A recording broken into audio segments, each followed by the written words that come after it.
conversation. He's been talking about the need to cut expenditure, but also generate more revenue. So where do we start from? How do we increase that revenue? Yeah. What are those areas that we're going to get revenue from? What specific policies are we introducing? And is this just easy saying, we're going to reduce expenditure, and it's already started from the number of appointments, which is about 24 less than what we experienced in the second term of Akufo-Addo administration?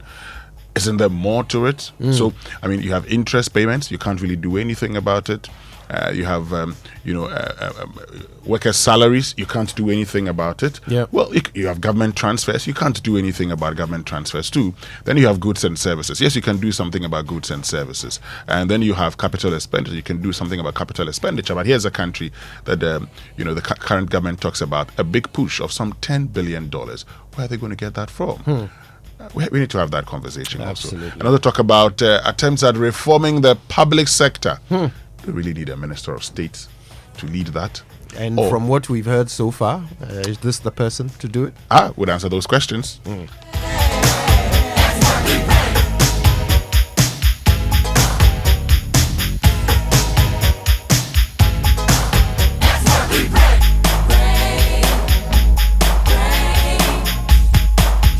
In South Africa, they have an interesting name for their traffic lights. They call them robots.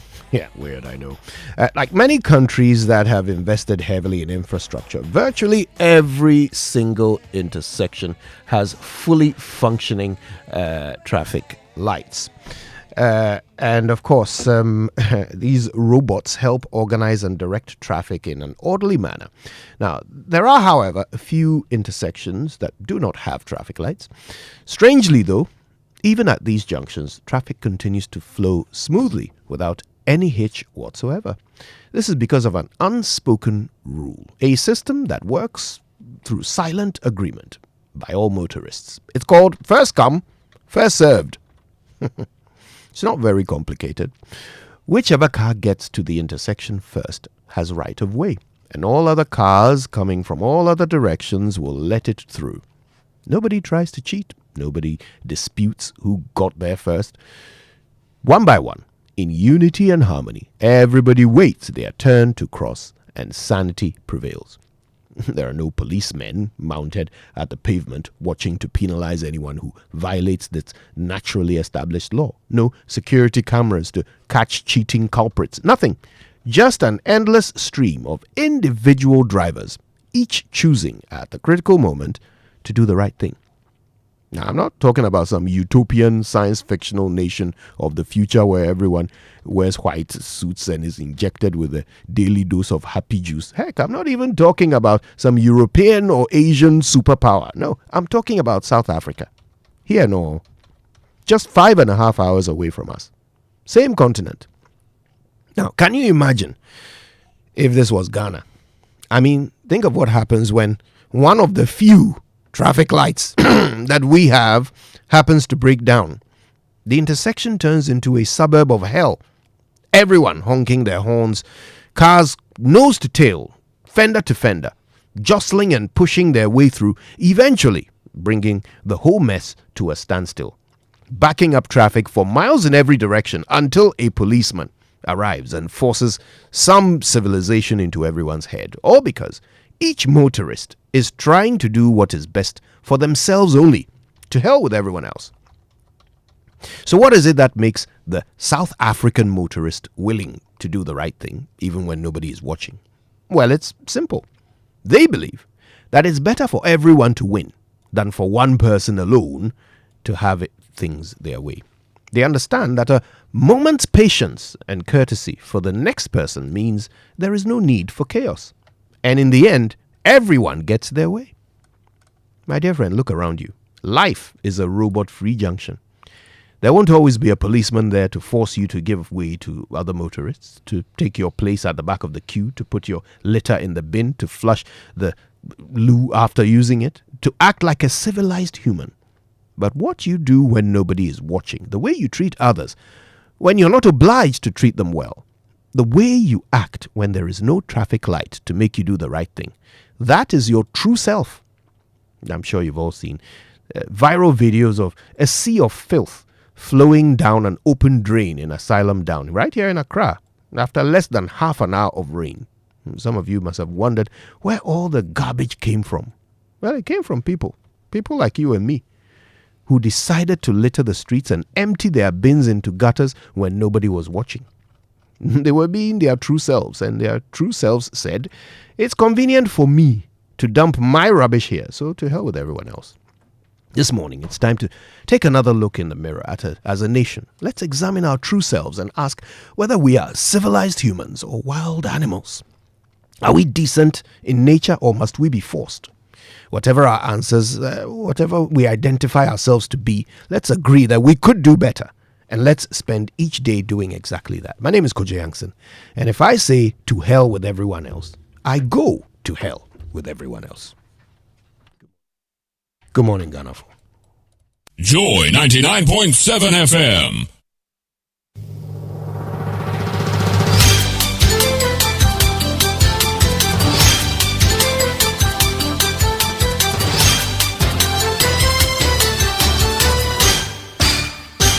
Hello, good morning and welcome to Joy News at 6. The news is live on Joy 99.7 FM, hits 103.9 FM in Accra, on Love 99.5 in Kumasi and myjoyonline.com. We are also live in all 16 regions of Ghana on X Spaces and Facebook. Coming up, Deputy Finance Minister Designate refutes claims government borrowed over 38 billion cedis in first 4 weeks as he assures boost in revenue generation. The briefings that I had indicated that we have borrowed on net basis far lower than what you are quoting. Well, we'll also tell you the prayer of some nominees when ranking member Afenyo Markin takes a break from the table. Mr. Chairman, the only reason I want to refuse the temptation is for us to hurry up before Afenyo Markin comes. More coming up on the vetting of ministers. Now, Ghana Water Company also announces improved water turbidity in some parts of the country, and that further improvements could lower water tariffs. As at last Friday, we had 2,000 NTU, and from like 15,000 down to 9,000, and now we're around 2,000. Also coming up, medical doctor cautions against alcohol consumption, especially among women in their reproductive age. If alcohol is on board the day you become pregnant, the changes start already before you realize that, oh no, I'm 8 weeks pregnant, so I've stopped drinking. A lot of the changes have happened. In business. Well, later in business, Trade Ministry moves to check pricing of cement products. We've got details on the Joy Business Report. These and more coming up with me, Mamiesi Nyamiche Thompson. Please stay.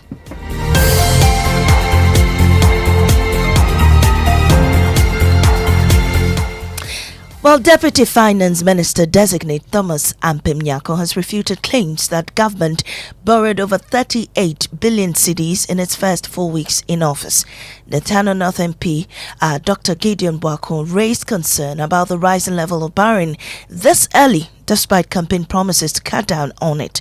But Mr. Ampem Nyako rejected the claim, indicating that government is pursuing measures to increase revenue generation. This government, in 4 weeks, has borrowed 38.5 billion cedis in 4 weeks. I'm not too sure if the information he's given about the quantum of government borrowings is accurate. The briefings that I had indicated that we have borrowed on net basis far lower than what you are quoting, that we are going to aggressively pursue revenue generation and we will cut expenditure. Well, Mr. Ampem Nyako also raised concerns over the tax exemptions granted to companies under the former government flagship program One District, One Factory initiative. My party supported tax exemptions, but it got to a point that we thought we should pull the brakes. Mr. Chairman, no, we are not against 1D, 1F, but we realized that the rate at which tax exemptions were being given out was alarming, and also we did not feel that there was a fair and scientific approach in selecting companies that would come under the 1D, 1F exemption regime. Well, it appears that the presence of ranking member Alexander Penyumakin on the committee sends shivers down the spine of nominees. Listen to what transpired in this brief absence during the vetting of Finance Minister designate Thomas Ampem-Nyako.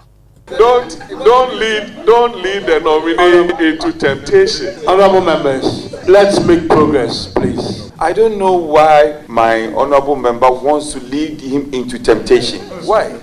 He should just leave him to stay where he is. Mr. Chairman, the only reason I want to refuse the temptation is for us to hurry up before Penyumakin comes. And you heard that. Well, the vetting of deputy ministers continues today, and we'll definitely bring you excerpts of it on the Joy News channel and on Joy 99.7 FM.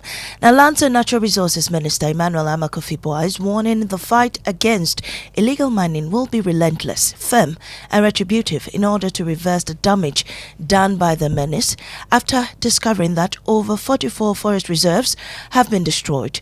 Mr. Boa assures measures to recover the greenfield are being taken after his tour of the Ofin shelter belt at Ariafutu in the Ashanti region. Clinton Yeboah reports. The Minister of Lands and Natural Resources, together with the Ashanti Regional Minister Dr. Frank Amakohene and the Regional Security Council, toured the Ofin shelter belt at Ariafutu in the Atramamponia district. Addressing the media at the site, Emmanuel Amakofi-Boa described the devastation of the forest reserves by the illegal miners as comparable to 7,500 football pitches. Been reliably informed that roughly 30 hectares is gone. If you add it to the devastation in the other 44 forest reserves, we are talking about 7,500 football fields that has been destroyed. So when you see this devastation at the heart of the Ofin River, which takes its source from here, what few of our own people are doing to us is that they have come to basically kill us where it matters most. The minister said the journey of reclaiming destroyed lands has already started. According to him, some persons arrested for destroying the forest will face the law. Here was very successfully executed,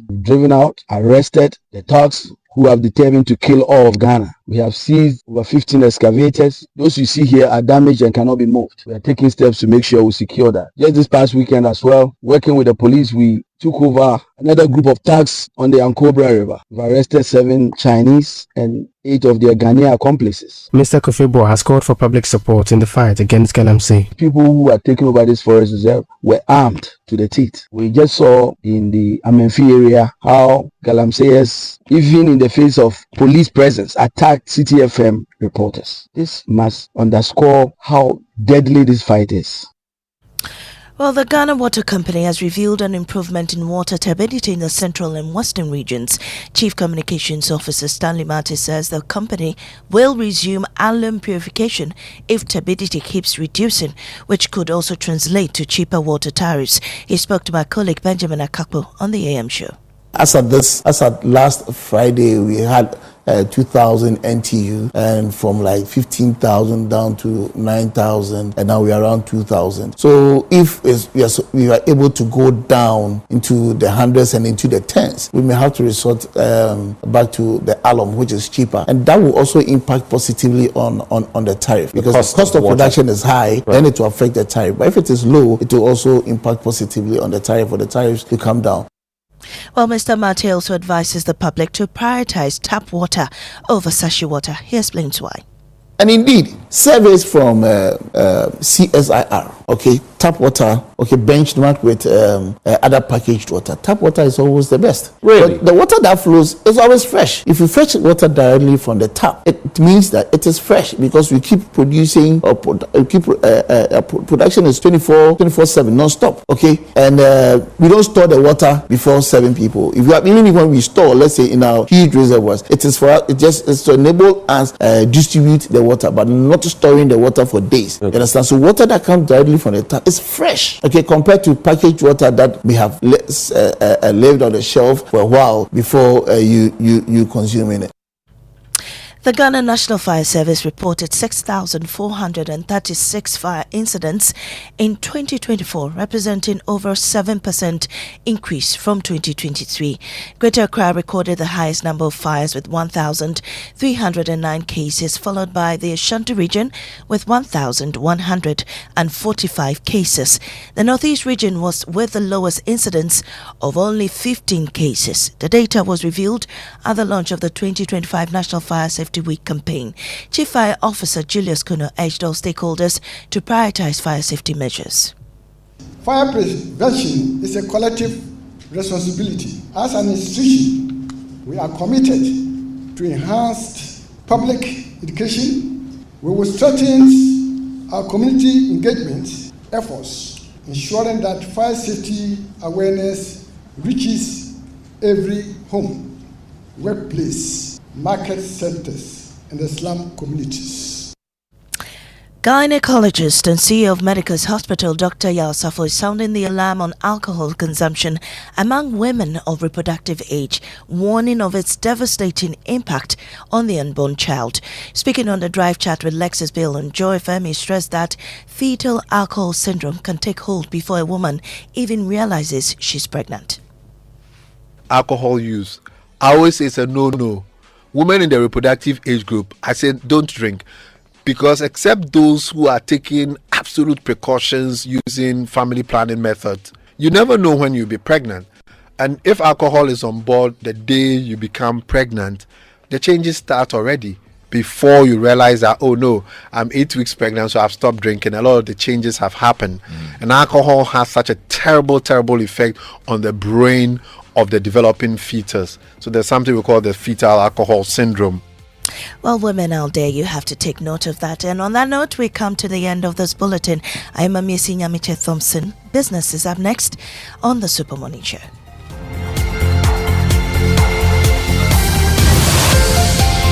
Oh, jump on now. Go, the go. Ah, go me. At what time when you come back, we are not hear the sound of your car? Why you buy new car? No, I not change my car. It be the same ride. It be the fuel way I change. Way one shouts it. Ever since I started using the all-new Excellium Premium Fuel, fortified with 3-in-1 action. Oh, Joe, now my car they run like electric car. No, it's so. This is the type of fuel where they want to. Because now engine they cost. Where they want for way if I buy it, go protect my engine. And with the small way I buy, I go drive, sir. Absolutely. It's like strapping a turbocharger to your engine and giving it a protector. And what they bust my mind self be the 3-in-1 action, no? Excellium they prevent up to 99% of deposit. It be anti-wear, some be anti-corrosion. Won't pay when I open them. Hey, so where can I find this magical fuel? Just head over to any Total Energy service station and your car will thank you. Hey, then make a finish my gobe fast, then rush go Total Energies. My friend, but why your hand my gobe inside? I give you info. Make a fill the gobe too small. Go, the go.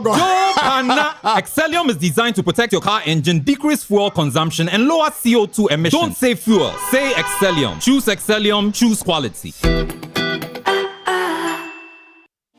Are you a female entrepreneur, young business owner, agribusiness, fintech, or agri-tech venture? This one's for you. We see your need for funding for your business, and we believe that your story matters. So in partnership with the MasterCard Foundation, ABSA is offering you collateral-free loans of up to 1 million Ghana cedis at 10% interest rate per annum. We've already pumped over 1.3 billion cedis into over 6,000 businesses. Yours is next. Visit our SME project office, your nearest ABSA branch, or head to absa.com.gh. Your story matters. ABSA. How secured are you? Let me ask you again. How secured are you? Say yes loud with confidence when you are protected by Millennium Insurance, because it gives you great reliability and comfort. Sign on any of our products today, be it motor, fire, burglary, accidents, travels, bonds, liabilities, engineering, marine and aviation insurance. Visit our offices in Accra, Northridge, Tema, Kumasi, Kofridia, Takrady, or any of our 30 agents nationwide. Call 0302-766-631 or 0504-394-997. Millennium Insurance, your trustworthy partner. Reliable, check. Comfort, check. Strong, check. Tough, check. Tried and tested, check. Affordable, check. Comes in so many colors and sizes, check. Suitable for domestic and industrial use, check. choose quality, choose Syntex tank. Available nationwide and comes with 7-year warranty. And remember, Syntex tank is a caring brand too. Syntex tank, a strong, a tough. What's your dream this year? To pull up in a brand new 4-wheel ride? Or you want to travel? Where? Sentosa Island in Singapore? Or Desert Safari in Dubai? Or you want a laptop, microwave, brand new phone, TV? Chale, what you want, you can get with SG Ghana. Minya Ubecha 7Y. Join the SG Ghana Deposit and Drive promo and you could win the grand prize of a brand new Toyota RAV4. Simply deposit 500 Ghana cedis or multiples of it into your SG Ghana account from now till 30th May 2025. Non-customers can open an account to participate. Visit your nearest branch or call 0302-214-314 for further inquiries. This promo is regulated by the National Lottery Authority on the Caritas Lottery platform. Terms and conditions apply. Societe Generale Ghana. The future is you. You are starting life, you want financial freedom. You know where to go for your child's education, financial freedom. We got solutions just for you. For your retirement plan, employee wellness and benefits. Old Mutual, your preferred insurer. Old Mutual is the best. What are you waiting for? Come and join us. Call us on 030-7600. Old Mutual. Do great things every day. Do great things every day. Do great things every day. Agwavu. Hey, good morning, Kujo. How are you doing? I'm alright. How you doing? I'm good. So, You? I was watching the vetting, parts of it yesterday. I missed some of it, but I did catch the vetting of the person who the president would like to reform our public sector. Yeah, listen to this. Lydia Akamvareba. That's the lady. Listen to this. We are going to look at strengthening the institutional framework. We are going to look at how we can manage with our listening resources. We are going to see how we can leverage on technology to understand, or for people to understand, that technology can help us to do away with some of the corrupt practices. If you go to a ministry and you are working with people, there must be performance. There must be appraisals. I want to see motivation and productivity. And you can't get productivity without motivation. The two of them go together. So once we are interested in productivity, we should be able to reward people who are working well. And how do you reward people? You have to use appraisal system. You have to use monitoring and evaluation. And she also called for comprehensive national dialogue on recruitment and capacity building within Ghana's public sector. Yeah. What do you think, Kujo? I'm waiting for the new ideas.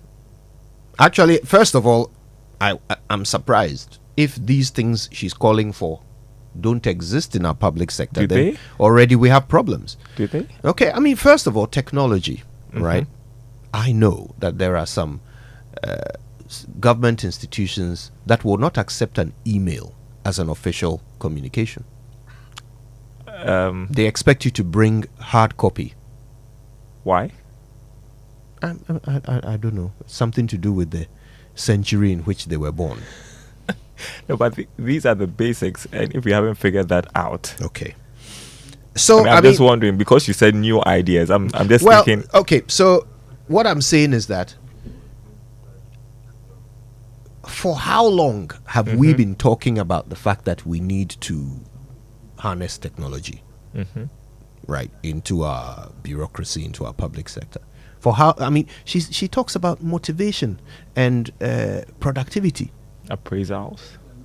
Are we saying we don't do these things? I doubt, Kujo. You know the perception about public sector workers. I mean, you hear people say when you go to their offices, there's nothing being done. People are sitting there. Looks like they don't have work to do, you know, stuff like that. And so we have to appoint a minister. If that's we have what to it appoint takes, a minister if that's what it takes. in order for our for public sector workers to be appraised If that's what in it order for takes, them to Kojo. be monitored, motivated, we need a minister? Unfortunately. Well. You don't seem impressed at all. No. Yeah. I'm disappointed, first of all, because if she is indeed right, then we've to a been large joking. extent she is. If she's right, then we've been joking. But on top of that, why is the solution a minister? Well, then maybe you have somebody whose mind is on that, and I think it's in the heart of the president, and so he wants to, ensure that somebody is committed to that agenda. I don't know. Right. Okay. I mean, so he, the president, will he not appraise his ministers? He would. So why would the ministers in each ministry not appraise their staff? Maybe he just wants somebody who is on it for him, and he needs a minister at that, really. All right. Well, we'll see. We'll see. We'll talk more about Not it the during the show. spokesperson for the president, though. Well, no. Yeah. Okay. All right. Listen, the 6 a.m. news was brought to us by Total Energies. Total, we go the extra mile for you. Absa Bank Ghana Limited, your story matters. And Millennium Insurance, your trustworthy partner. Now for the Joy Business Report, and that is brought to you thanks to Omnibisic Bank, not just another bank, and Safari Valley Resort, bringing you closer to nature.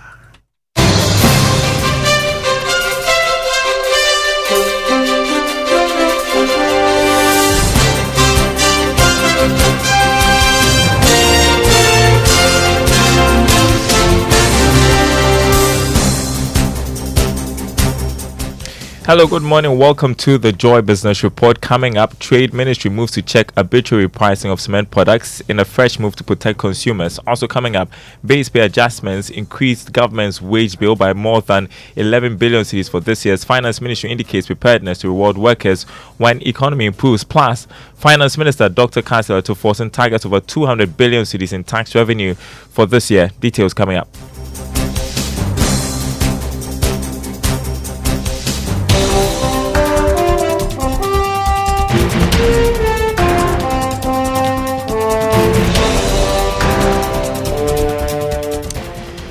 Thanks for staying with us, everyone. My name is Darryl Kwao. Hello to our friends listening from Koforidon on KT Radio.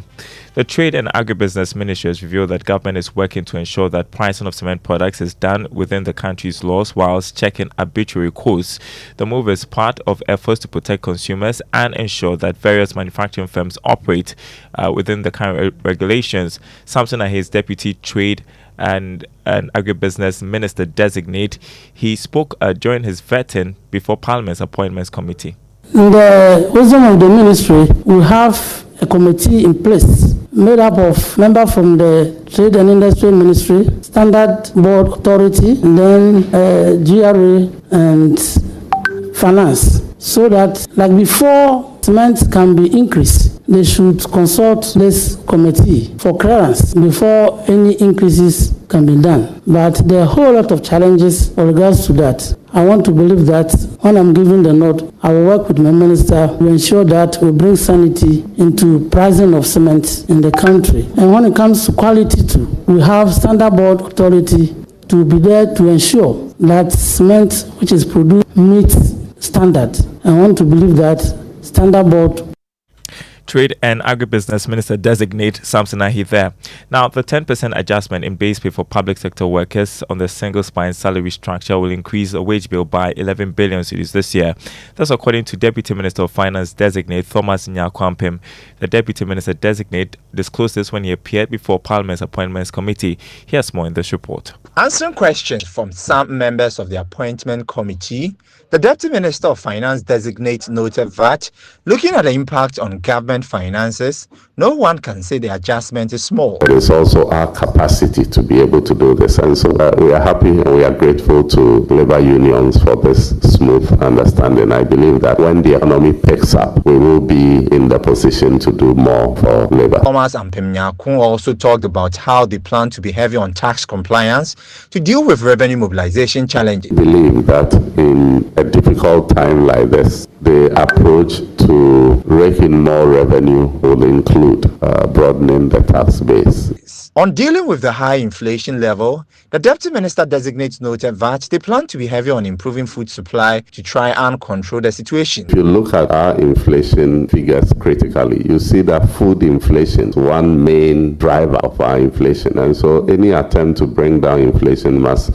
focus on bringing down food inflation. Thomas Nyako Ampim, also at the Virgin, maintained that government is not against granting of tax exemptions, but there are concerns with how it was done by the previous administration.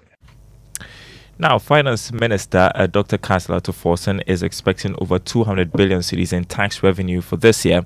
That is a target the minister has given the Ghana Revenue Authority to mobilize for 2025. Acting Commissioner General Anthony Sapon, who discloses to Joy Business, says this new tax level is needed to close the revenue gap for the year.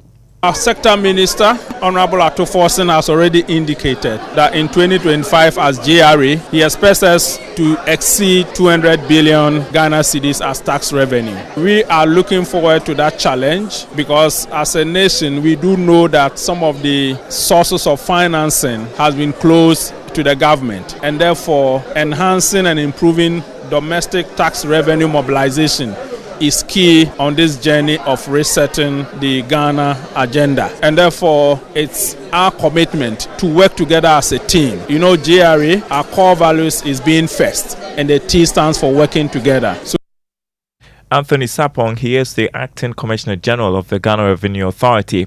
Next, a new report by the Ghana Statistical Service has revealed that even though there are employment opportunities in Ghana, they are not enough to absorb the growing number of people actively looking for work.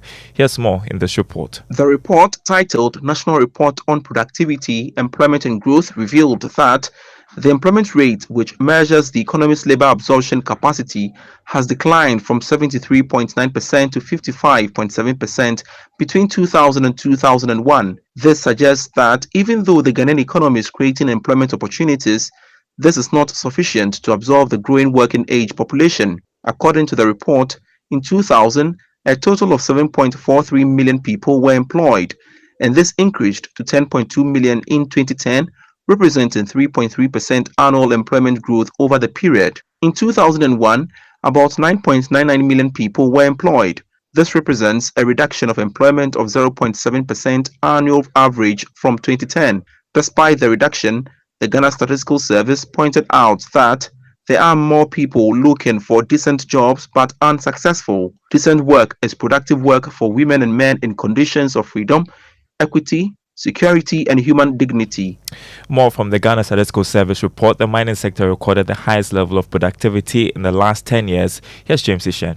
The report looked at statistics on labor and total productivity trends from 1991 to 2022. Commercial agriculture, manufacturing, transportation and utilities were the key sectors that generated additional net jobs as well as productivity growth. The mining sector expectedly scored the highest level of productivity but did not generate additional net jobs. The report also showed that subsectors of the economy with the highest earnings growth relative to productivity include utilities, construction, and tourism. It further indicates that Ghana has achieved a moderate level of labor productivity growth with accelerated growth between 2010 and 2016 following the beginning of the extraction of oil. The country recorded annual labor productivity that is higher than the average for lower middle income countries, but lower than that of a higher middle income country. However, the overall impact on total productivity has been limited as growth has been concentrated in a few sectors, such as mining, rather than spreading across the broader economy. James Ishan. Now, some agri sector players are pushing for targeted investment in some areas of the economy now to avert food shortage in the coming months. It follows fresh warnings from the World Bank that some countries in the west and central part of Africa, including Ghana, could be hit by food security issues from the middle of this year. Ebert Karowe is former General Secretary of the General Agricultural Workers Union. We need to increase investment, but also in irrigation agriculture. In fact, the entire region needs to engage in massive irrigation infrastructural development. We are even happy and lucky that the West African countries, in spite of the breakaway of the three countries, Mali, Niger, and Burkina Faso, ECOWAS has not adopted an antagonistic, posture against those countries in terms of economic relations. Edward Carway is former General Secretary of the General Agricultural Workers Union. You're listening to the Joy Business Report. Next on our lineup, Investor Eye.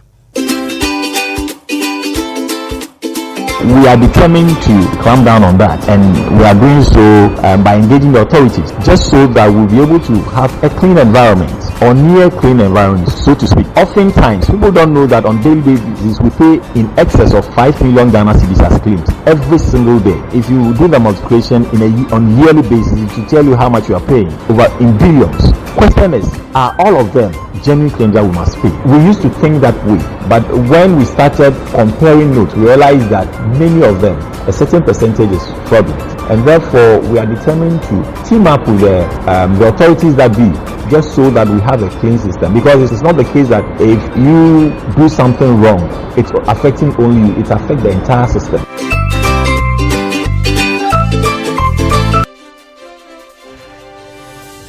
And that's the Joy Business Report this morning. Before we go, let's check the markets. Commodity markets begin with crude oil started at $75 a barrel. Gold went down marginally from yesterday's trading. It's going for $2,938 an ounce. Cocoa lost more than $600. It's going for $8,482 a ton. On the currency market, the dollar going for 15 cedis 90 pesos. That's what some forex bureaus are offering their clients. But the commercial banks quoting the dollar at 15 cedis 50 pesos. The British pound 19 cedis 80 pesos. The euro going for 16 cedis 50 pesos. More news on our website nigeriaonline.com/business. Handing you back to the minister in charge of the Super Morning Show. Yeah, could you answer the team? Yes, let me do some motivation and appraisal right now then. All right, and by the way, I think this should be nice. Carl Clotte. Okay. Yeah. Do you know there are many great Ghana gospel artists? Oh yeah. So many of them, right? Yeah. From Joe Metal to, I don't know if Perez has done something. Plenty of them. Yeah. I'm even talking about the names, the names of the artists. Lots and lots of Ghans in the gospel space. Yeah. Right. Yeah. Carl Clotte. The Ghans love God, don't they? Yeah, they do. I don't know why he reached that conclusion, but I mean, if so many of them are singing gospel songs and great gospel songs at that, then it's a fair conclusion.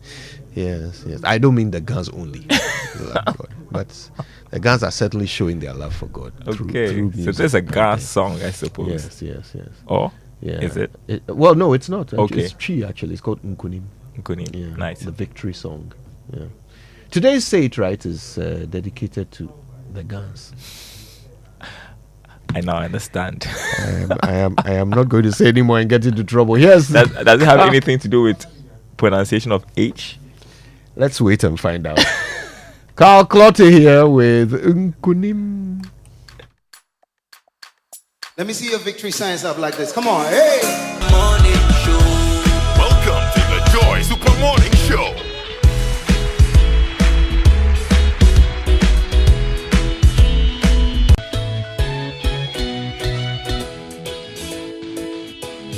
Wake up to joy, joy, joy. Sunshine and joy in the morning time. Yeah. Wake up to the Super Morning Show. Yeah. Wake up to joy.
joy in the morning time.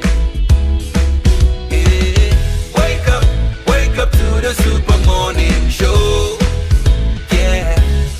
Wake up to joy. Joy in the morning. Yeah. If you're turning on your radio, go for some joy in the morning. On the super morning show. Welcome to the Joy Super Morning Show.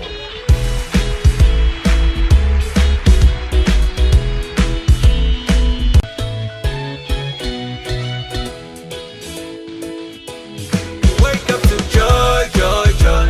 Sunshine and joy in the morning time. Yeah. Wake up to the super morning show. Yeah. Wake up to joy. Yeah. A baby moo. I like the way you're slanging the tree for us. Calculated there with Nkunim. Nyawa kebiara a baby moo.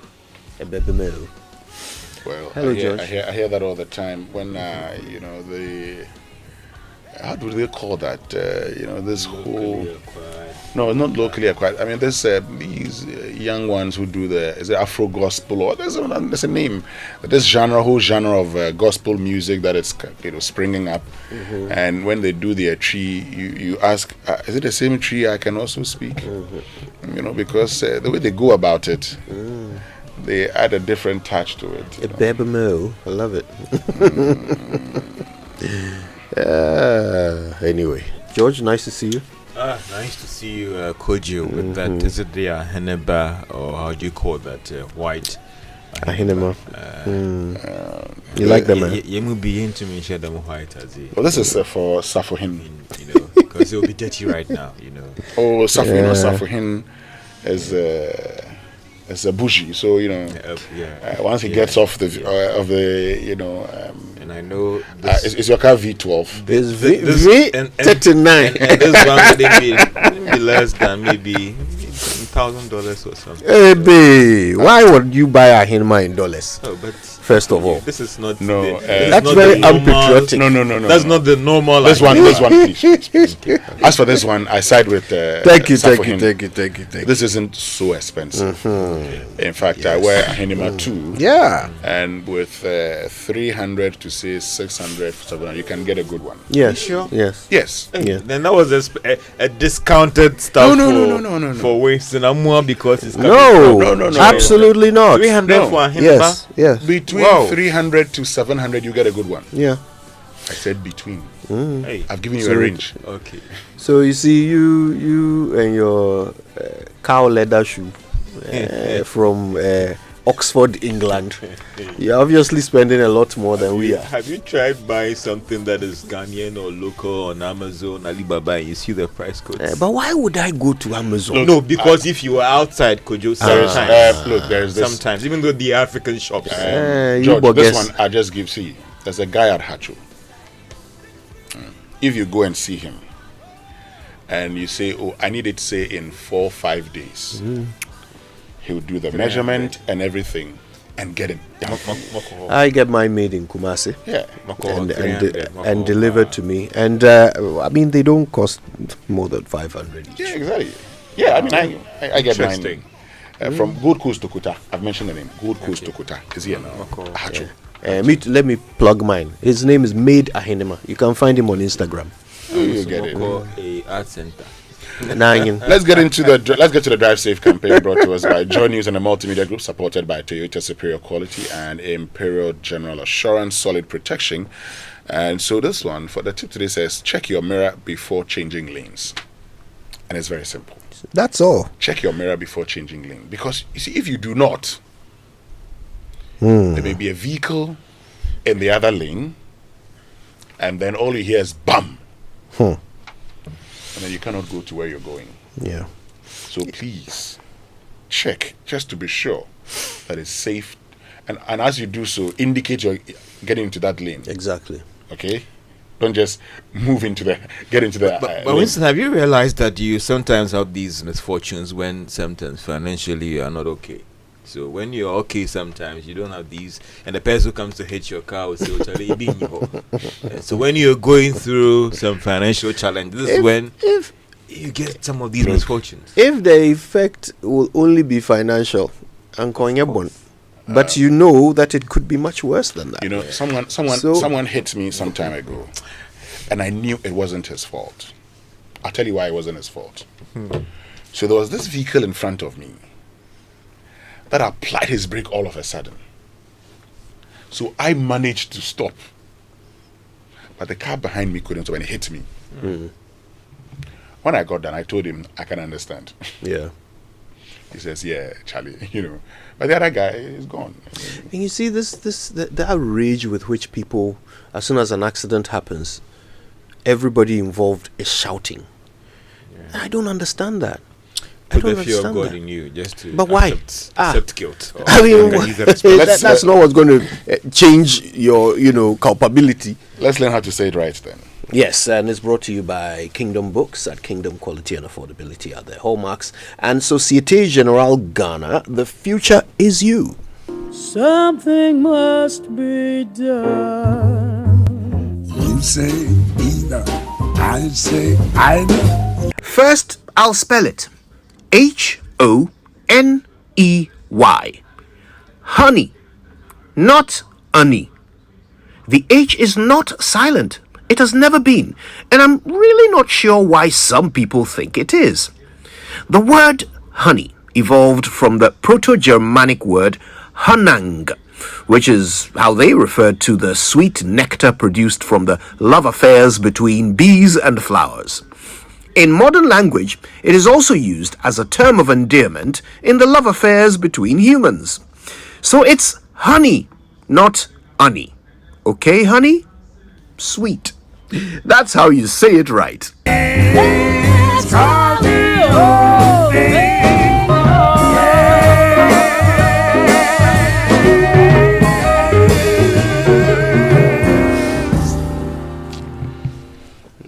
The thing about language is that if you learn language by rule, sometimes you look at the words and you go like, okay, if this is honorable, this one too will be honey. So Kojo, the honey is both for the product and then the human being. Oh, yes. Okay. Anything so there isn't any differentiating pronunciation when it comes to when I'm qualifying a human being as honey. The product is, many of these pronounced honey. The human being honey. Okay, that's right. Many of these words, the challenge, and it's good when you give the origin. The challenge is the origin. Yeah. So the origin of the word would actually tell you, and sometimes the conversation is that you pronounce the word how it's pronounced in its original language. Right. Yeah. And so people would go ahead with that. And that's how come, we have done stadia. Today people do stadiums. Is it correct? It is. Yes. Okay. It's what about furniture? Furniture. It will forever be furniture. Oh, not furnitures. Okay. All right then. The news review now brought to you by Syntex Tank, Air Strong, Air Tough, and Access Bank, more than banking. Now, the daily graphic for today says port charges to be reduced, taxes, duties, levies targeted. And so the government will review taxes, duties, and levies at the local ports to create a favorable business environment and make the country's port an attractive destination that will draw in businesses from across the West African sub-region. And that's the Minister for Transport, Joseph Bukari Nikbe, who disclosed this as part of the government's effort to work with relevant stakeholders in the shipping industry to reduce the rising cost of doing business. Interesting. That's a good one. So it's always good news to see the reduction in anything, right? The price of anything, a tariff, a tax. But the big picture is still there. Okay, the GRA has a 200 billion CD target for revenue this year, and that target in itself, many people think is too low, bearing in mind the bills we have to pay, right? And I have always insisted that our targets are very low. Very low. Yeah. But you see, which is my concern. I've always argued that government has a mandate. They promise the people they are trying to reset the economy. But there are some more of the school of thought that do we still need some time to still appreciate the situation before going hard on some of these cuts and reforms, because there are still concerns about whether you can raise the required revenue to finance government expenditure. There's an instruction to cut. Yes, the signals are good, reduce ministers and all the rest. But again, if you look at the rigidity of the budget, where are you going to cut? Could it be capital expenditure?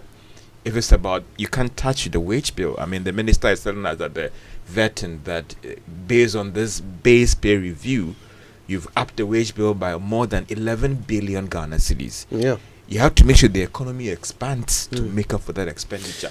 Do you think it's the fact that they don't appreciate the situation? They do. The interesting thing is that you have a president who has been a president before. You have a finance minister who had been a deputy finance minister before.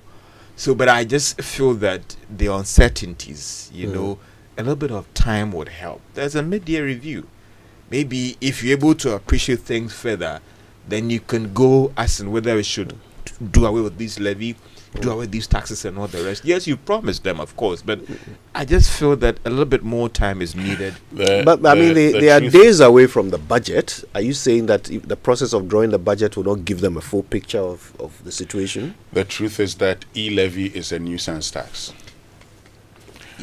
E-levy is a nuisance tax. I think okay, it is. It is. But would the plan compliance measures bring in the required revenue? Well, that's something that that's something that government must do. That's something that the authorities must achieve. I mean, it's their job. It's their job. That's why they are in office. Winston, let me box in this story on the front page so that we just do some quick talk on it. A national economic dialogue to guide Ghana's medium-term post, that is IMF strategies. Now, reliable sources at the Ministry of Finance claim that although President John Mahama administration is fully committed to the upcoming national economic dialogue as promised in its 120-day social contract, recommendations that will emerge from the 2-day meeting may not have major influence on the 2025 fiscal year proposals that the Finance Minister, Dr. Taforson, will present to Parliament March 11. Yeah, I mean, that's to be expected. So why hold it in the first place? Well, I mean, to hold it, but you see, the optics? The other point also is that beyond, some of these proposals and the budget, anything could change in the budget. You know this better than I do. That there are instances where the budget, a day to the budget, they are making changes to it. Even sometimes the day of the presentation, where documents were swapped and different things were presented. That's something that can always happen. But my point is these discussions could influence minimally the 2025 budget, but mostly it could also show the implementation, and sometimes the how is where the problem is. It could lead to how we go about these things. But let me just make that point also, because you see, tax authorities have a responsibility to get taxes paid to the state. And the officials at the Ministry of Finance, particularly the government, in discussions with even the GRA, would sometimes come up, because sometimes before government comes up with these taxes, they will consult with the appropriate bodies, and that would be the GRA also. I've seen instances, I know that there are persons, particularly those in charge of the domestic tax revenue consistently being at the Ministry of Finance, where there's a director in charge of tax policy itself. Yeah. The question is, what have they been doing when it comes to ensuring compliance? I know, and I mean, you and I would know, people who have defaulted in the payment of taxes. A lot of people do default in the payment of taxes. Some people under-declare. Yeah. This is not rocket science. Look, in fact, in 2014, when Anthony Doku wrote that memo to the Deputy Chief of Staff, indicating that an estimated 36 billion Ghana cedis was lost at the ports, points of entry alone. In that same year, there was an estimated $25 billion cedis lost to the state as a result of under-declaration and non-filing of tax, including VAT. So there's a lot we can do that we're not doing. But let me just run through the other stories. AGI ready to partner government on 24-hour economy. Will prioritize low-cost housing for workers, John Barr. And government determined to win Galamsey War. That's according to the Lands Natural Resources Minister Emmanuel Amakufibua. So the Minister of Lands and Natural Resources, Emmanuel Amakufibua, said that government is determined to achieve the multiple goals of reclaiming lost forest reserves, restoring the color and quality of water bodies damaged by illegal mining activities, and protecting biodiversity across the country. Any details of how they will do that? Well, let me just share what other things that he actually talked about. And he says that the government will not decommission or burn excavators. Sees that Galamsey said, I will still use them for road construction. But he said this, however, is not the end. Investigations are ongoing, and we are working closely with the Ghana Armed Forces and the Ghana Police Service to ensure that perpetrators are brought to justice. This is not an exercise in futility. We are resolute in our mission. We will not rest until those responsible for this environmental carnage are held accountable. And he further stated government's drive to eradicate illegal mining had just kicked off, and despite being in its early stage, successes were being chalked up with the success with the operation on the Offin Shelter Belt Forest, in addition to the operation on the Ankobra River, where 7 Chinese and 8 locals were arrested. We've also lost 9 forest reserves. Yes. So, when are we getting those back? Well, that's a good question. And once we get Emmanuel Amakufibua in here. But, my simple comment on this is, we've seen this before. We've seen Operation Vanguard. We've seen Galamstop. We've seen Operation Halt. So, this is not what I am enthused about. That, the minister goes out there, and in Ghana, we are mostly, it's good when you start. But once this happens, we tout it as though we've won the war against illegal mining. This may just be a beginning. So continue, and we'll be back to talk about it. Well, in the Economy Times, still 2025 budget temporary freeze on public sector employment expected as Mahama instructs expenditure cuts.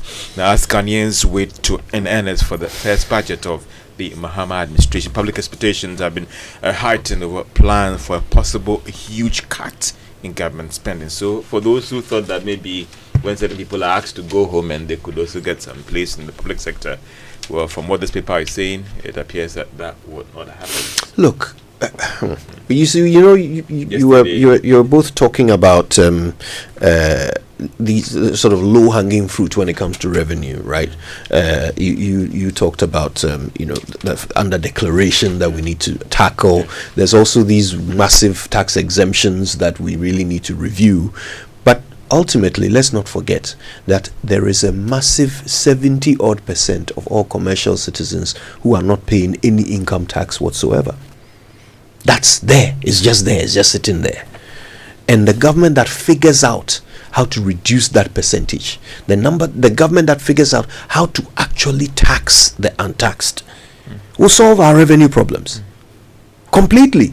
In fact, might even elevate us from whatever level of development we are now to the next. That is really the difference between the Malaysias and the Singapores and us. Right? That problem that we need, and again, if you know that solving one problem will solve 100 of your other problems, then you focus on that one. You put your resources into that one.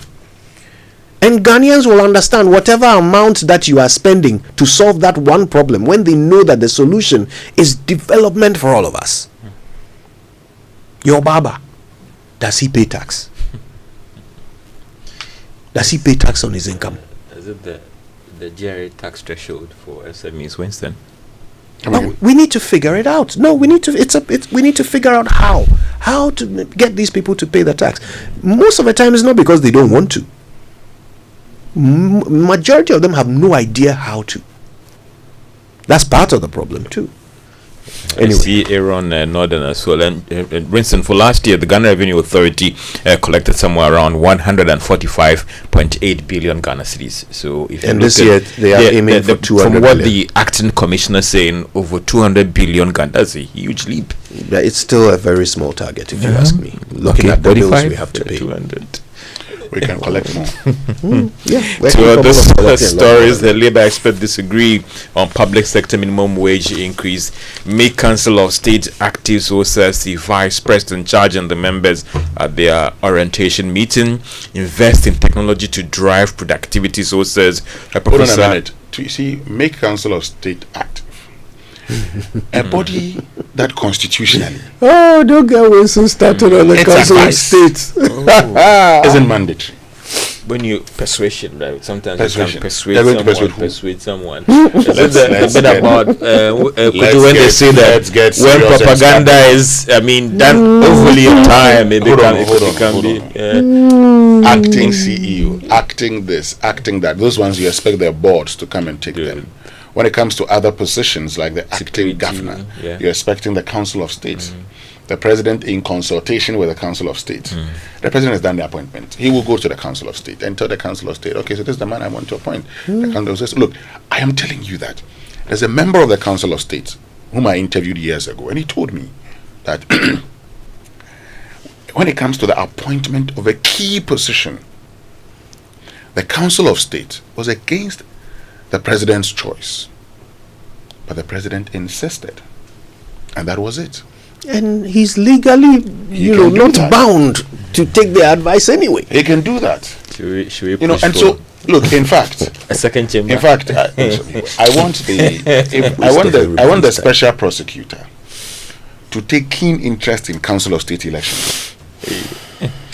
If he's interested in Council of State elections, he would know that the Council of State elections, people paid money. Oh yes, That's they a paid serious money. allegation. No, they paid money. They paid money. You even Actually, had government officials admitting that they influenced the elections. when you have, that's what they do. Government officials, ministers.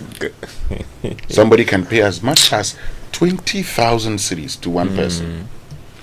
And Professor Boating is talking about investing in tech to drive productivity. The Ghana Statistical Service actually released a new report that talks about some employment dynamics and even whether the economy itself can absorb the number of students we are churning from our universities. So we have more persons on the market, but the world of work, if I can use that expression, cannot absorb these persons in the economy as we speak right now. Interesting revelations in that Statistical Service report. You might go get a read on My Joy online. On the Minerals Commission increases efforts to tackle Galamsey and boost mining oversight. That's the Guardian Times. Well, the graphic business says chart new path for Bank of Ghana. Experts advocate. So economist and professor of finance Godfred Bokping is advised the Bank of Ghana to reposition itself to support the productive aspects of the economy rather than merely mopping up liquidity when necessary. He urged the central bank to intervene in government decisions and actions to mitigate harsh economic effects of exchange rate fluctuations. And the story says, citing the BOG's decision to print 77 billion in 2022 to cushion the government, Professor Bokping noted that the central bank would support the government in the productive sectors of the economy.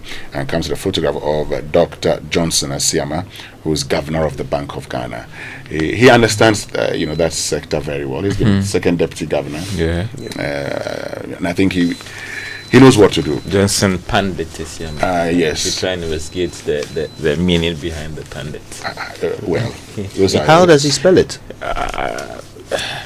But in the meantime, while you check the spelling, National Economic Dialogue must focus on debt and agriculture. So, Dr. Richmond Etiahene is calling for a focused discussion on three critical areas, which are debt management, strategic indigenization, and agriculture. Strategic indigenization. What is that? Tobo. What does he mean by that? Let me continue reading, you'll understand. He warned that previous economic dialogues have not yielded positive results, and it's essential that this upcoming dialogue produces practical solutions to reduce debt, boost local business, and enhance food security. What he's talking about is you must indigenize the economy. So you must actually have Ghanaians owning the economy. Right. What we have today is that we're always looking for foreign direct investment. It doesn't really, that's always a challenge. But banks face deeper challenges beyond cash reserve. So Kojo is Pandit. Sounds Indian. Maybe he was named after someone. Maybe the middle name. You know, sometimes your parents will name you after, a foreign friend, or my little sister is called Jean, named after a Welsh friend of ours. So maybe that's where it comes from. Yeah. Anyway. The online news review then? The online. I was going to say something about the strategic indigenization, but all right. Online review now, brought to you by Zenith Bank in your best interest, and Goil, Good Energy, Goil Yenara. Yeah. So I see. Is it 15,200 nurses cleared? No room for outside recruitment, yes. Says GRNMA. That's Registered Nurses and Midwives Association spokesperson. Okay, let's go straight for. By the way, that's on myjoyonline.com. Go read more. The BBC News Now, brought to you by Fidelity Bank. Believe with us, and Old Mutual. 10 years of greatness in Ghana, here for a lifetime. At 9:30 and 21 GMT.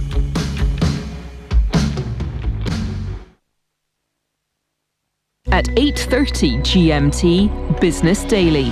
AI is reshaping jobs, automating tasks like data entry and customer service. In the Philippines, a hub of outsourcing for over 20 years, the economy is adapting to these changes. Discover how they're navigating this transformation. This is the BBC World Service, the world's radio station.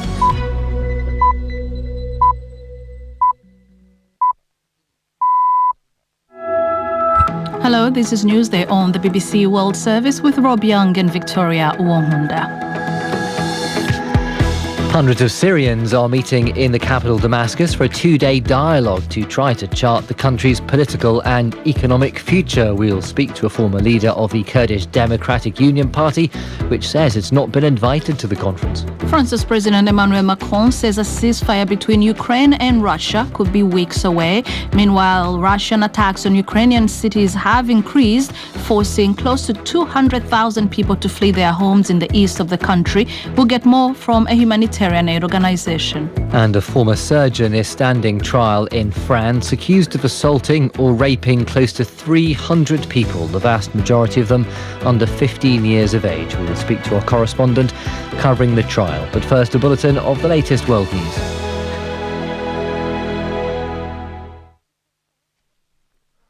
Hello, I'm Neil Nunes with the BBC News. Syria's caretaker government is hosting a national dialogue conference to make recommendations on the country's future. 600 delegates from across Syria have gathered in the capital Damascus. The conference was one of the first pledges by the country's new rulers who ended decades of authoritarian Assad family rule in December. Our correspondent in the region, Lina Sinjab, has more. For the first time in decades, Syrians are getting together freely to discuss the shape of their state. Despite criticism, the conference has been rushed and poorly organized. Some say the fact it's brought a wide range of Syrians together is by itself an achievement. The main discussions on Tuesday focus on transitional justice, the economy, and the new constitution. The conference came as the EU eases sanctions on Syria's energy, transport, and banking sectors, which will help its battered economy. France's President Emmanuel Macron says a truce between Ukraine and Russia could be agreed in the coming weeks. He was speaking to Fox News after his visit to the White House, designed to keep Donald Trump on side. Here's Peter Bose. With the United States discussing Ukraine with Russia, apparently sidelining Europe and indeed Ukraine, this was a tense situation, but it didn't appear tense. And I think that's what's so interesting about the events of the last few hours, that these two leaders really do seem to get on very well. But there were very clearly different visions, with Mr. Trump being much more bullish about the war coming to an end in the next few weeks, Mr. Macron being much more conservative.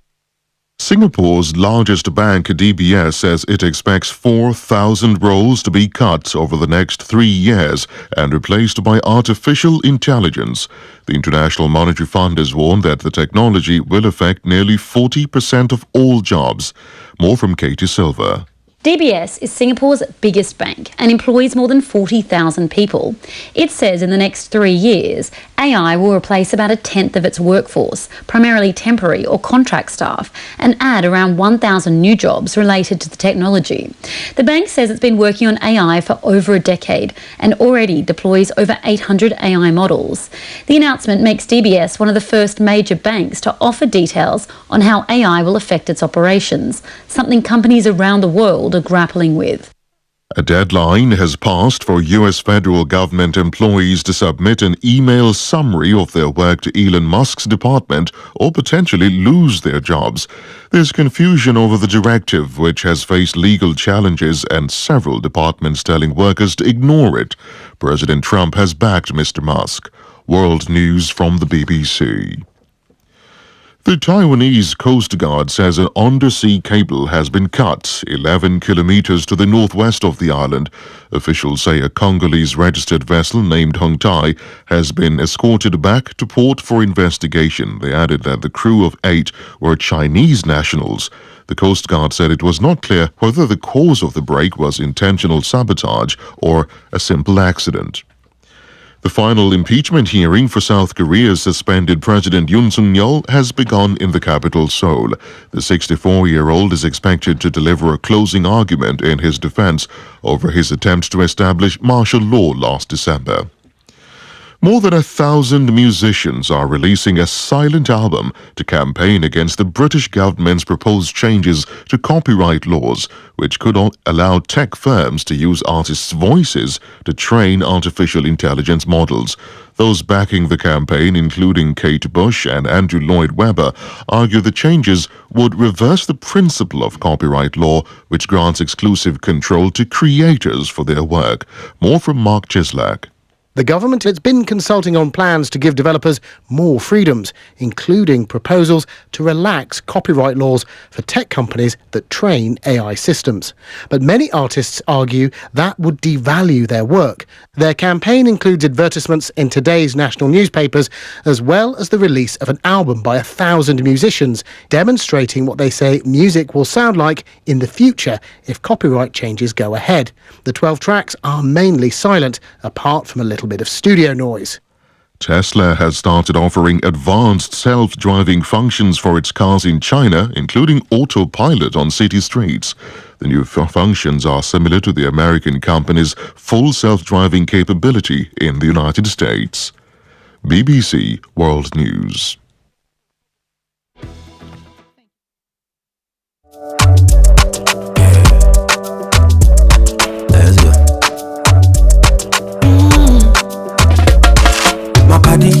When you wake up in the morning and you know the money calling, oh, you go work, but you know it's out on your side. If I believe with us, if I hold my hand and believe, cause you know it's out on your side. And when you dream, no say I did for you. And when you hustle every day, when you wanna go, anything you do, I did for you. If I believe I did your side, fidelity. If I believe with us, fidelity. If I know I did your side, fidelity. You are starting life, you want financial freedom. You know where to go for your child's education, financial freedom. We got solutions just for you. For your retirement plan, employee wellness and benefits. Old Mutual, your preferred insurer. Old Mutual is the best. What are you waiting for? Come and join us. Call us on 030-7600. Old Mutual. Do great things every day. Do great things every day. Do great things every day.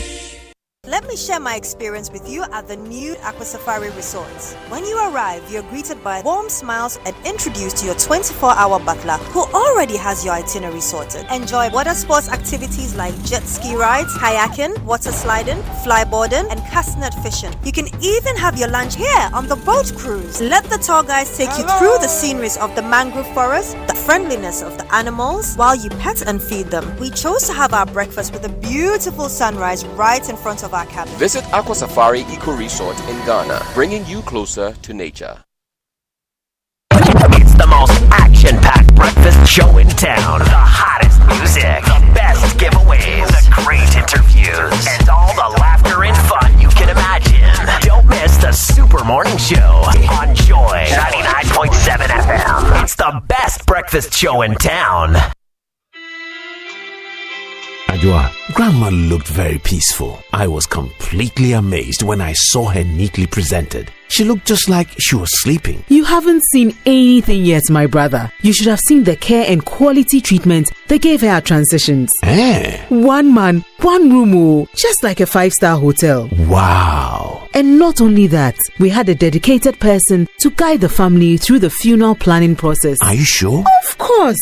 From picking her up to when we lowered Grandma down, everything was completely stress-free. They had all the needed funeral services, caskets, hearse, chapel, and so much more. This one, dear, no family fights after all. I'm so happy we made the right decision to use Transitions.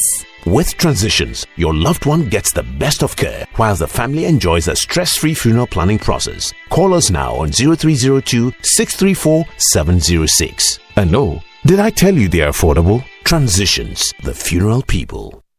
For decades, we have helped businesses connect with their trade partners all over the globe. From Ghana to Burkina Faso, Côte d'Ivoire, Benin, Togo, Senegal, China, Morocco, France, Netherlands, and many other countries. We have made it possible to bring Ghana to the world. We have brought small and medium businesses closer to their customers across the regions in Ghana with our SME support facilities. We have brought relief and smiles to the faces of families with our employee personal loans. With our cutting-edge technology and digital support, we take the burden of complex thinking off you, making life simple. That is who we are, as close as a partner. Bank of Africa. We are indeed the African bank with the global reach.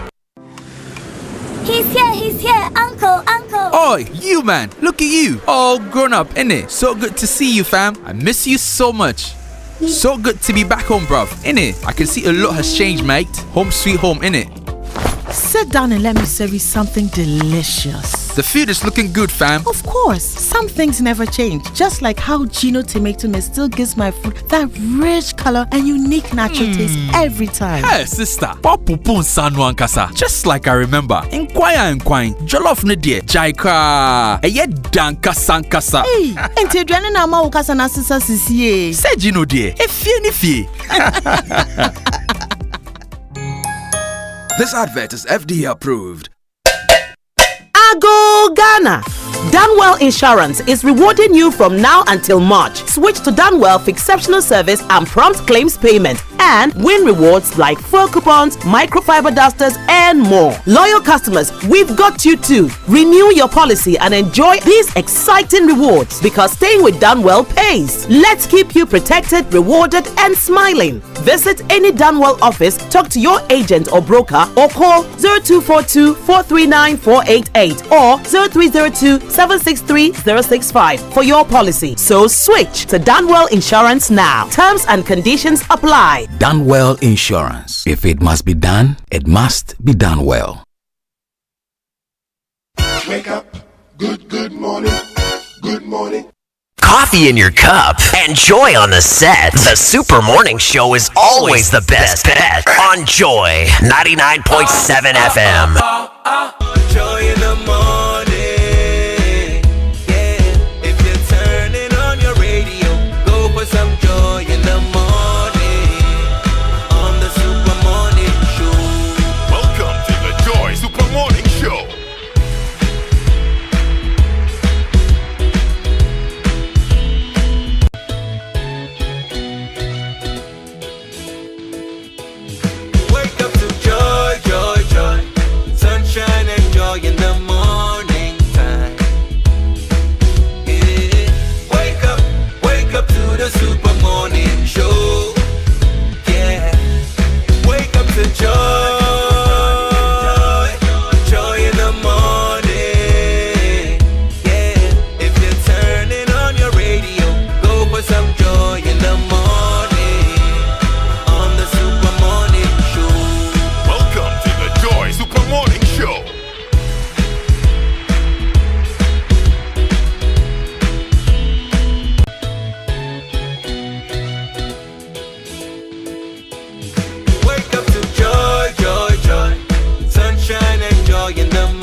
But if that is the case, if that is really the case, is the solution a minister? No. We certainly do not need a minister of state in charge of public sector reforms. And you've seen it. I'd leave the verdict to you.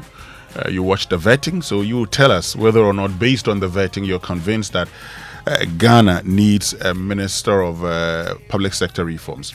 This is it. The lack of productivity within the public sector would not change just because we've employed a minister in charge of public sector reforms. That would change when you have persons getting into office being monitored. And you see that the monitoring should start from your immediate supervisor. Okay? It must start from your immediate supervisor. That is the most important thing. I mean, today, we have constantly said what isn't monitored isn't done. Yeah. People will do what you inspect, not what you expect. Yes. So it's as simple as that. And I have always insisted, look, I know, for instance, that during the tenure of President Kufuor, we had a minister in charge of public sector reforms, Professor Papa Kwisindum. Under the tenure of Professor Mills, we had the Honorable Member of Parliament for Busa South, the Honorable Hassan Azong, as Minister in charge of public sector reforms. Nana Akufo-Addo had a minister in charge of public enterprises. He had a whole unit, public sector reforms unit. He also had a minister of state in charge of monitoring and evaluation. Now, this is my point. It's this simple. If you want to ensure productivity, today in the United States, of all people, of all states, of all countries, we have a Department of Government Efficiency headed by a private man who has shown that he can achieve efficiency within his own company doing same. Can we look at Lydia Lamisi Akamvariba and say she is a version of Elon Musk? Is that what we are going to say? That's the situation. The problems we face in this country is such that you just don't set up, a white elephant unit, public sector reforms, and that's the end of it. In fact, in conversations with the distinguished Dr. Tony Edu, at the time as head of the Monitoring and Evaluation Unit, he was at the presidency. He told me, in an interview I had with him, that corruption was in the genes of the Ghanaian. And many people just didn't want to submit their reports for evaluation. How do you go about that? You go about that by ensuring, first of all, that the head of that institution, whose responsibility it is to ensure the smooth running of that institution, if there is anything untoward, he will be fired. That head will ensure that all his subordinates do the right thing. And these subordinates will also ensure that those who are under them also will do the right thing.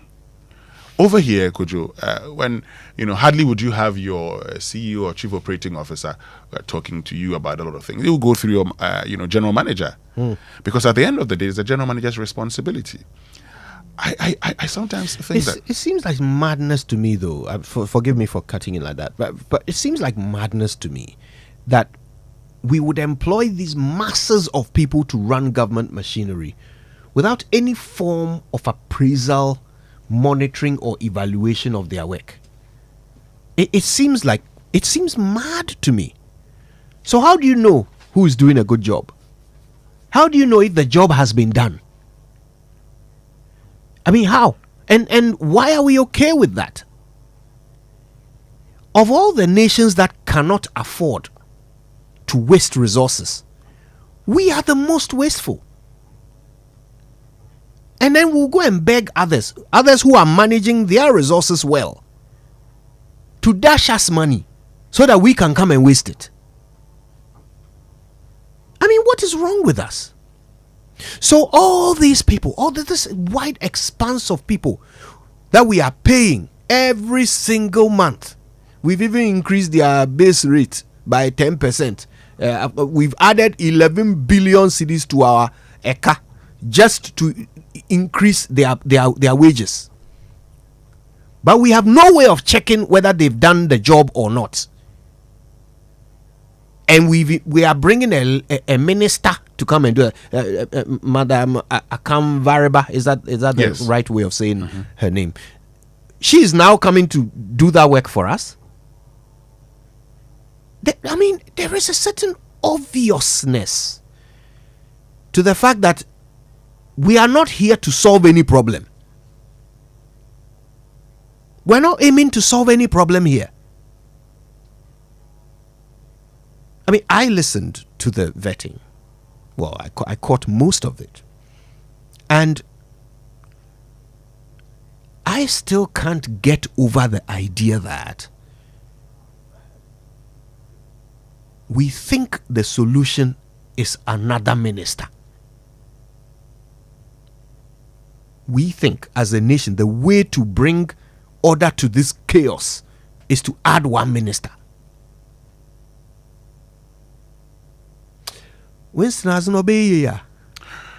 Well, I'm one who believes in hope, who has hope all the time. Hope is not a strategy. Yes, but when I say I have hope, I believe that somebody may get it. But this is it for me. And so I think that, look, first of all, and I have become convinced that we can actually govern this country with less than 60 ministers. Because we certainly do not need a minister of state in charge of public sector reforms. We don't need that. We've tried it. And over based on what I have heard, I don't sound convinced. But also, I've had the Deputy Finance Minister designate, talking about what could be done. And look, we have always talked about reducing expenditure. Now, there are a lot of leakages within our system when it comes to increasing revenue. And you see, we throw out these terms, but we're going to use technology enhancement and all of that. How about them? We throw out terms and we're going to engage technological enhancement and everything. That's all we talk about. Look, in this country, what systems are in place to, for instance, could you check my sales over a period compared to what I say I have done? In the United Kingdom, in England, where you lived, do you go buy anything when that you're not giving a receipt? Kojo? Never. Good. So if everything you buy automate, it's printed out for you, I can come in and check everything in Ghana. In Ghana here. How is, so even the linkage and recent time, we've just seen the GRA linking. The Commissioner General has linkages to certain agencies, so they can monitor. I know we like to say better late than never, but it should have been done years ago, so that whoever comes to you and says, this is how much I collected, because VAT in itself is government money that you're collecting for government. Yeah. But the private man sometimes collects these funds and doesn't even pay it to government. Then over time, we would come and give an amnesty to people. The other point is simply this. How many of us know the earnings of entities in this country, particularly those who are in authority? So, that man, and is it not embarrassing that we say that our economy is about largely informal, between 80 to 88% informal, and a lot of the persons within the informal sector do not pay taxes? Kojo, Zimbabwe did something years ago. They decided to formalize their economy. They engaged in bookkeeping and a lot of things. But when Ghana had a chance to formalize our economy under CABAS, Coronavirus Alleviation Program Business Support Scheme, what we did was that show your Ghana card. and that's the end of it. So the Ghana card in itself is an indication. Okay. But I have asked this question multiple times. I think I need, and I'm going to file a right to information request. How much of those who were giving funds under cap bus have paid taxes to the states subsequently? Income tax to the state subsequently. At least now they are known to you. And we operate like we operated silos. So can't the now Ghana Enterprises Agency, at the time the National National Board for Small Scale Industries, NBSSI, couldn't they have shared data with all other government entities? So we begin to monitor the progress of these agencies, businesses. Look, let me say, you've made me. I'm going to make a promise to this government. If you can solve the problem of taxing the untaxed, you will go down in history as the best government of the Fourth Republic. If you can solve the problem of locating, identifying, and taxing the vast majority of Ghanaians who are untaxed, the commercial citizens who are informal, who pay no income, no tax on their income. If you can solve that problem, just that one, you will go down in history as the greatest government of the Fourth Republic. Kujo, we'll come back to it. Let me do the UPSA Law School Point of Law series for today. And we'll continue. Parliament cannot make any law that changes a court's decision or judgment for the persons involved in that case. That's Article 107A of the 1992 Constitution. Again. Parliament cannot make any law that changes a court's decision or judgment for the persons involved in that case. Okay. Yeah. The court cannot rule, and you go and use Parliament to say that should not be the case. I mean, you cannot do that. Yeah.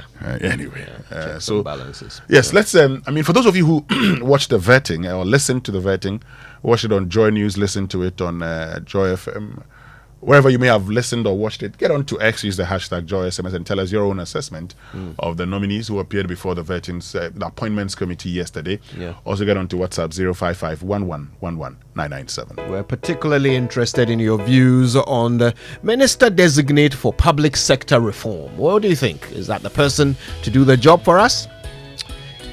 Share your thoughts. Wake up to joy, joy, joy. Sunshine and joy in the morning time. Wake up to the super morning show. Yeah. Wake up to joy. Joy in the morning. Yeah. If you're turning on your radio, go for some joy in the morning. On the super morning show. Welcome to the Joy Super Morning Show. Peace of mind motoring starts with Toyota Ghana. Now, drive with complete confidence this year. Toyota Ghana is proud to present their game-changing extended warranty, 5 years or 120,000 kilometers, whichever comes first. Now, forget the worry of unexpected repair costs and focus on enjoying the road ahead. Secure your peace of mind today with Toyota Ghana Extended Warranty. There's more. When you purchase any Toyota vehicle from their branches, you are assured of 1 year or 20,000 kilometers free service. That's free. Talk about unbeatable value. Call Toyota Ghana today on 0302-429-80125 and let them get you started. Terms and conditions apply. Ghana drives Toyota. Toyota Ghana Company Limited, the right dealership for Toyota vehicles.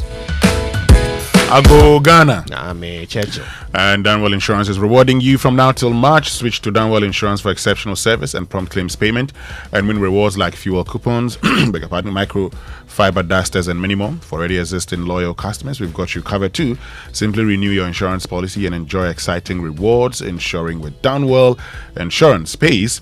Let's keep you protected, rewarded, and smiling. Visit any Danwell office, talk to your agent or broker, or call 0242 439488 or 0302 763065 for your policy today. So switch to Danwell Insurance today. T's and C's apply. Danwell Insurance. If it must be done, it must be done well.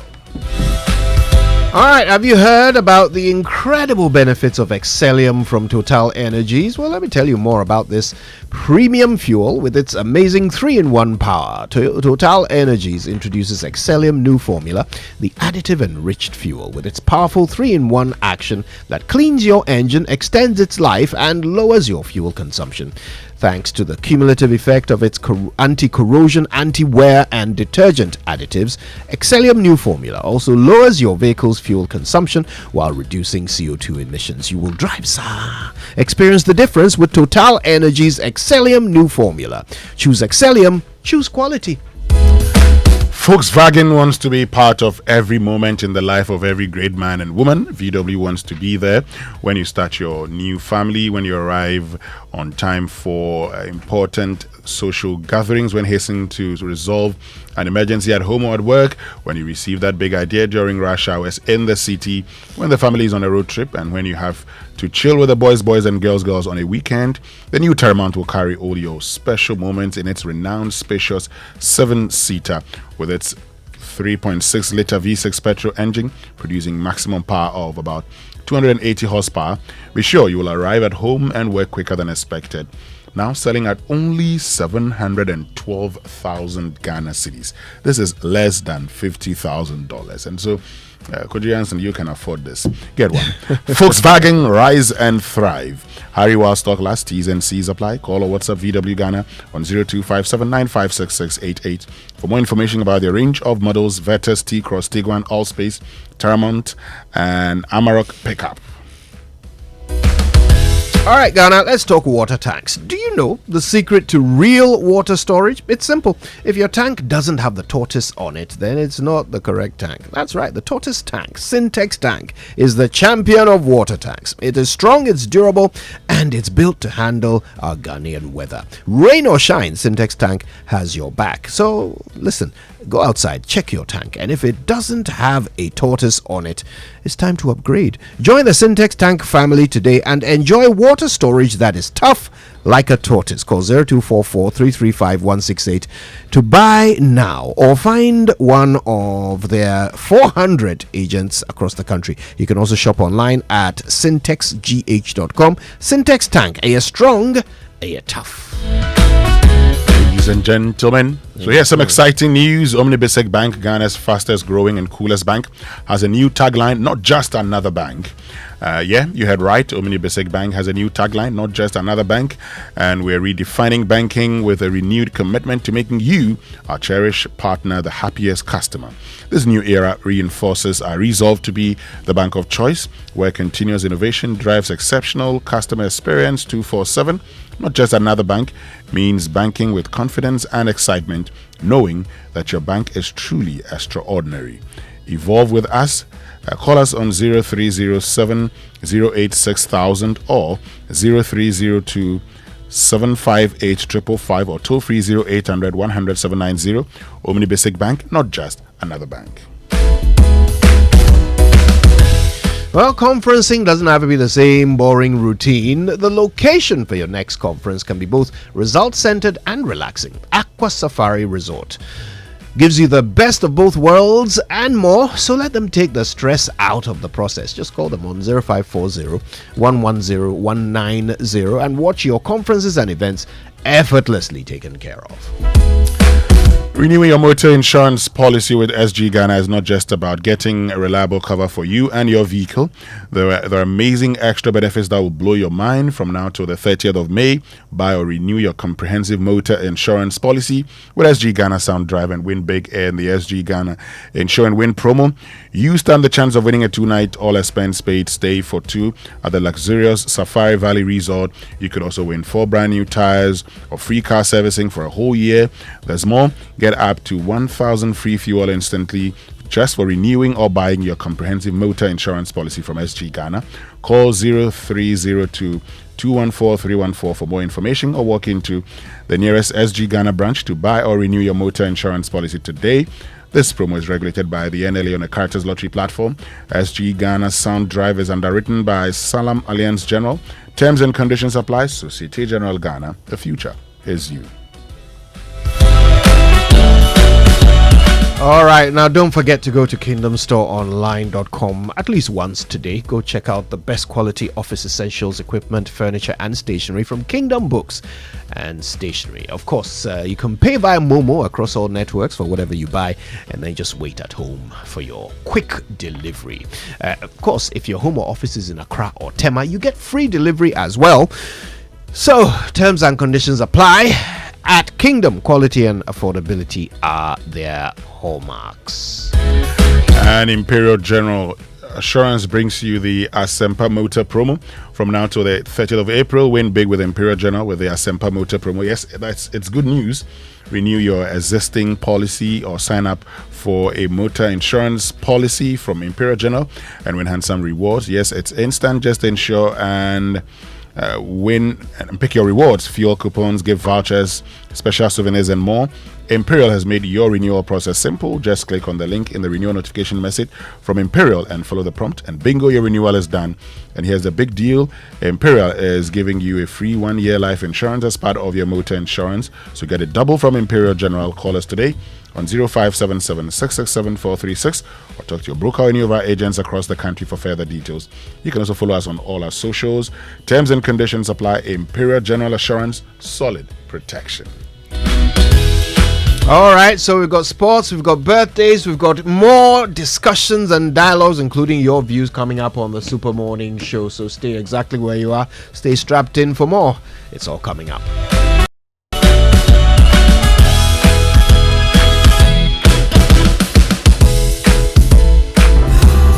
Imagine a world where your home or business is powered by the sun's boundless energy. Picture your rooftop transformed into a solar sanctuary, radiating with eco-friendly vibes and city-saving brilliance. Well, dream no more. With Standard Chartered's renewable energy loans, you can turn this dream into a dazzling reality. And guess what? Our renewable energy loans come at very low rates. That's right, we are not just offering loans, we are offering the keys to your solar-powered kingdom. Say goodbye to high electricity bills and step into a new world where every watt generated is a step towards a brighter, more sustainable future. So if you're ready to take control of your energy destiny and switch to solar today, give us a shout on any of the following phone lines: 050-153-5789, 050-153-5790, 0244-674154. Let's chart a course for a brighter tomorrow and make your solar dreams shine brighter than ever before. Standard Chartered, here for good.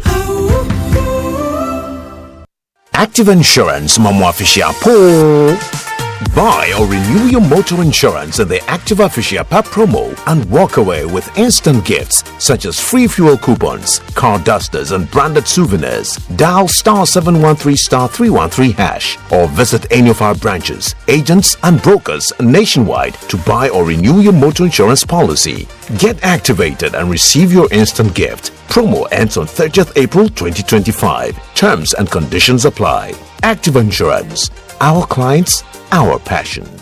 Hello, Auntie. Sam Milo Paki. Eyasrongo. Mihu support energy release. Bamoso. Annual support energy release. Trese. Udi Milo kawo mano peduano hua. Umo hoden a eboa bomo homoden suronku suku.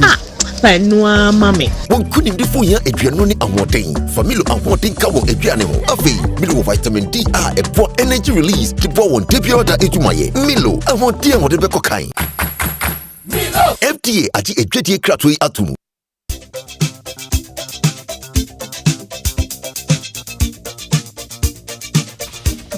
All right then, birthday messages on the Super Morning Show are brought to you by MTN, everywhere you go, and Bank of Africa, the African bank with global reach. Bank of Africa, as strong as a group, as close as a partner. All right, then let's do it. Today happens to be Eduji Tamaklo's birthday. Yeah. Yes, acting CEO of the NPA. Happy birthday to you, Eduji Tamaklo. Oh, Godwin Kujo Tamaklo. So I'm told that Eduji on Facebook, there at some point the Kujo Tamaklo had been taken. Gordon has also been taken, so he just settled for Eduji Tamaklo. And that became a very that became a name that many people identified him with. So Godwin Eduji Tamaklo, happy birthday to you. You have to do a party. Okay. It's been a while since you did a party, so do another one. We shall be there. Anyway, who was celebrating the birthday today, Coach? Because I don't have any. I think that's it. That's the one I had for today. Okay. Hang on. Let's not be too hasty. Okay. There are a bunch of birthday celebrants who are just waiting quietly for me to forget them so they can beat me up. All right, here we go. Today is the birthday of Martha Aqua. Happy birthday to you. Alexander Kodomu Nkegbe, I hope I've said that right. Happy birthday to you as well. Senior Akai Nate Winstickles. Hey, is that your name? Okay. Engineer Naba Winner Amusa II and Ray Raymond. Happy birthday to you, as well as Kobi Opoku Kwating and Kelvin Dokonu. Kelvin Dokonu. Happy birthday to you all. Oh, one last one. Nana Riafe. Happy birthday to you. I think we're done. Yes, we're done. Offentu, you have a birthday message? Okay, so we can go on now. Nobody's birthday. Fentu, he doesn't, he doesn't celebrate birthdays by heart. Celebrate birthdays all the time, but not by heart. Just not today. Yeah, okay. So I don't know any friends who were born today. Okay. We'll find you one. Don't worry. But there's a guy here called Winsticles. I think. But you know friends who are born on the 29th of February? I don't have any friend like that. Oh, Samuel Mbura. Was born on the 29th. Yes, of February. So he says he was born on the 1st of March. Which explains a lot. Anyway, let's get into the sports center. The Joy Sports Center is brought to you by MTN. Everywhere you go, Standard Chartered Bank. Here for good. And if it's football you want, well, DSTV has got it all. It's all on DSTV, all the leagues, all the cups, all the matches live in HD. This season promises to be exciting. DSTV, your home of entertainment. And it's essential to take the right steps towards achieving financial stability. The start of a new year is a perfect opportunity to set your financial goals and start on the right path. An input from a professional can make the difference. At Standard Chartered Wealth Management Limited Company, you have access to a wide range of investment options that offer you monthly and half-yearly interest payments through diversified investment portfolios. Call us on 0233 000041 or 0200 127755 or visit us on the 4th floor of the Opebia House, Airport Accra today and speak with our certified investment advisors on what options suit your financial objectives and risk appetite. Standard Chartered, here for good. Thank you. Yeah, good morning, Winston. Good morning to all of you. Welcome aboard to the Joy Sports Center with me, Fentu, Tahiru Fentu. Coming up. I think the fact he's probably with Egypt and he's probably not playing in the major tournament as such, or maybe got a great chance of winning. I think it's either the Champions League or the major tournament. Normally the player who excels in that. Yeah, the former Liverpool defender Jamie Carragher raises up a storm for suggesting the Africa Cup of Nations is not a major tournament, and Mohamed Salah winning that competition would ultimately count for little in the Ballon d'Or race. We have reactions to that statement coming up. Also in this bulletin. Go into a tournament and someone have to call in and tell me, hey coach, can you drop 2 players and replace them with my player? 2 weeks to a tournament, a major tournament. 2 weeks to a major tournament. That's former Ghana under-17 head coach Lai Kensing, who makes fresh player selection interference allegations against the Ghana Football Association. And then later, after the big dive in the first minute and their bench jumping like monkeys on the top of the kids. Fenerbahce manager Jose Mourinho in big trouble for saying Galatasaray's bench jumped around like monkeys after their derby draw last night. Criminal proceedings are being initiated against him. That a little later. But first, the Ghana Premier League heavyweights Asante Kotoko, they are set to return to competitive action next month after nearly a month of dormancy following the fatal stabbing of their supporter Francis Frimpong, also known as Nana Poli. Kotoko sat out of last weekend's FA Cup round of 16 games and have not played a competitive match since the February 2 incident in Nsuatre. Now, at a press conference yesterday, the club's communications director, Samuel Safoduku, said the Porcupine Warriors will be ready to play matches after the final funeral rites of Poli on March 6. Based on the happening so far, Asante Kotoko Sporting Club shall be ready and willing to return to the pitch after the burial and the final funeral rites of the late Nana Yao Frimpong, alias Poli. We also have players that we are paying, and at the end of their contracts, we expect that the contract shall be renewed. Secondly, we are all under CAF, and very soon the GFA will be compelled to submit the participants for next year's CAF and competition, like Champions League and competitions, to their timelines.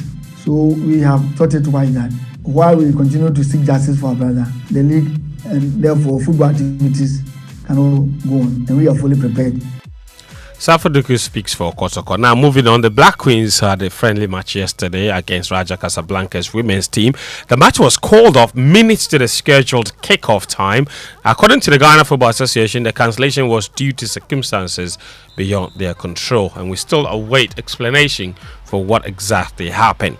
Still on national team issues though, the former Ghana under-17 head coach Larry Kingston resigned in May last year in the middle of the WAFU qualifying tournament for the under-17 Africa Cup of Nations. That much you know. Now, after his team failed to qualify for the AFCON, he claimed the environment was not conducive enough for him to thrive.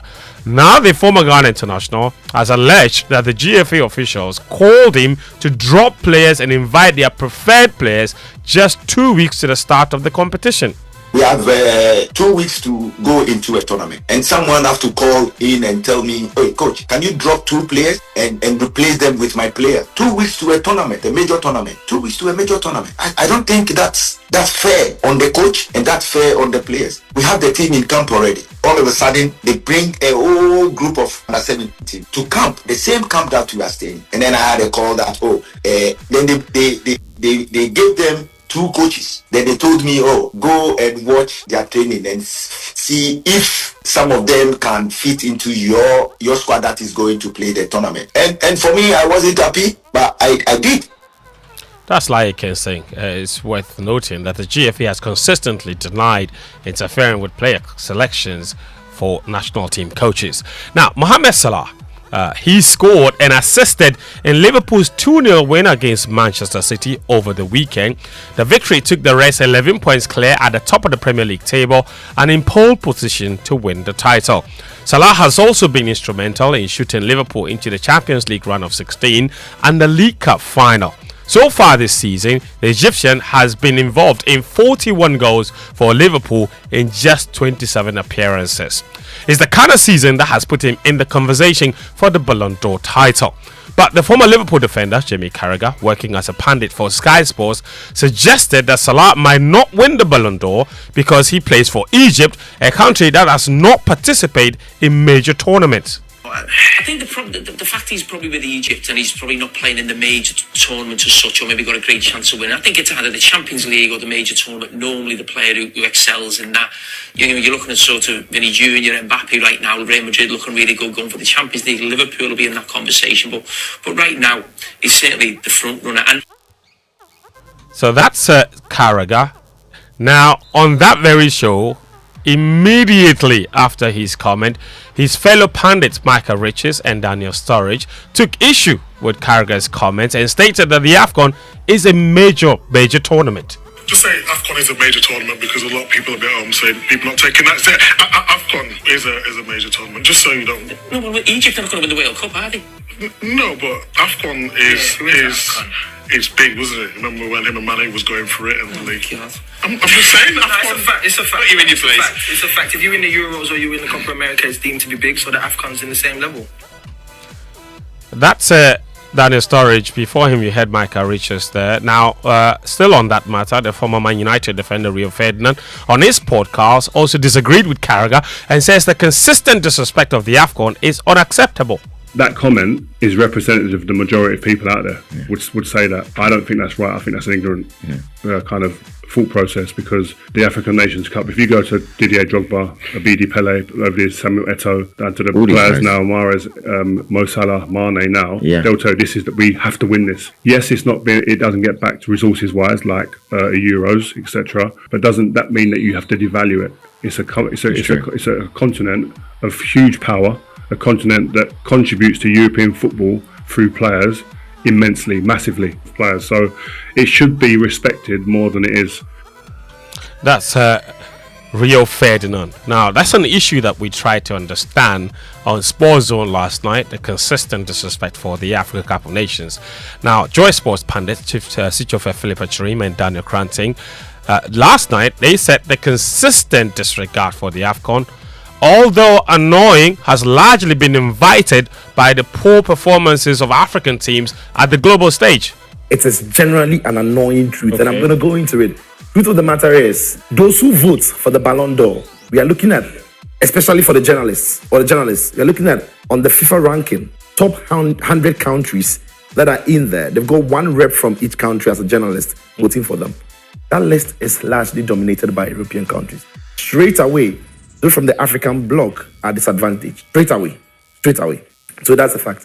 Secondly, when you win the AFCON, it hasn't necessarily given any player the leverage to be counted better than another player who has played in Europe. And these are facts. That's what I'm saying. It's an annoying truth. What Jamie Carragher said that I disagree with is when he says, or when he tries to say, the AFCON is not a major tournament.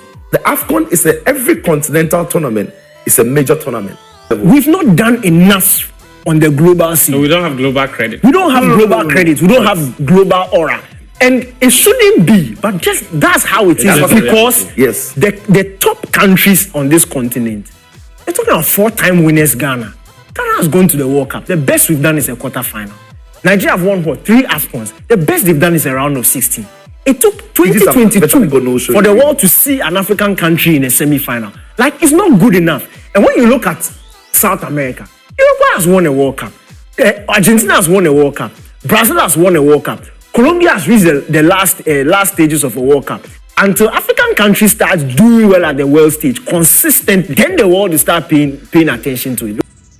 Daniel Cranting, before him you heard Joffe Philippa Chirim. They were sharing their thoughts on Sports Zone on Joy Prime last night. That show airs 9 p.m. every Monday. Now, away from football to boxing now, Sports Minister Kofi Adams is confident of a massive improvement in boxing in the country. This follows the inauguration of the Amateur Boxing League, an initiative with the potential to bring back the glory days. Haruna Mubarak was there and has this report. The Ghana Boxing Federation and Trust Sports Emporium have collaborated to launch the maiden edition of the Amateur Boxing League. The event was attended by Sports Minister Kofi Adams and other dignitaries. The league, themed Unleashing Boxing Stars, is designed as a proving ground for the next generation of champions. The Paris 2024 Olympic Games mark the first time in 2 decades that Ghana has not been represented at a global showpiece in boxing. Here is Ghana Boxing Federation President Bernard Korte. It is strategic platform preparing for the biggest stages in the world. Trust Sports Emporium has availed its sporting facilities to boxers in the league. We can now hear from its managing director, Madam Shirley Aqua Harrison. Amateur boxing is the foundation upon which future champions are built, and our goal is to provide the necessary support and infrastructure to nurture young talents into world-class athletes. Sports Minister Kofi Adams toured the facilities, including key areas like the Bukom Boxing Arena and Trust Wellness Center. I think it's a great facility, it's a great investment. Our boxing should be for the better. at least with this facility. But I'm very happy for the amateur boxing league and the way it's going to be organized. It's going to be national in character. So amateur boxers from all clubs across the country have a right to participate. The Amateur Boxing League, which kicks off on March 14, will take place every fortnight. That's Haruna Mubarak's report there. Later tonight, Chelsea are back in action. They've lost 4 of their last 5 matches. They take on Southampton at 8:15 p.m. Then there's Tariq Lamptey, whose Brighton side are up against Anton Semenya's Bournemouth at 7:30 p.m. as well. Then there's Crystal Palace versus Wolverhampton Wanderers. We will talk to you about this story before we go. Jose Mourinho, he's in big trouble for allegedly making racist statements following Galatasaray's 0-0 Super League draw with Fenerbahce last night. The game was officiated by Slovenian Slavko Vincic after both clubs requested a foreign referee.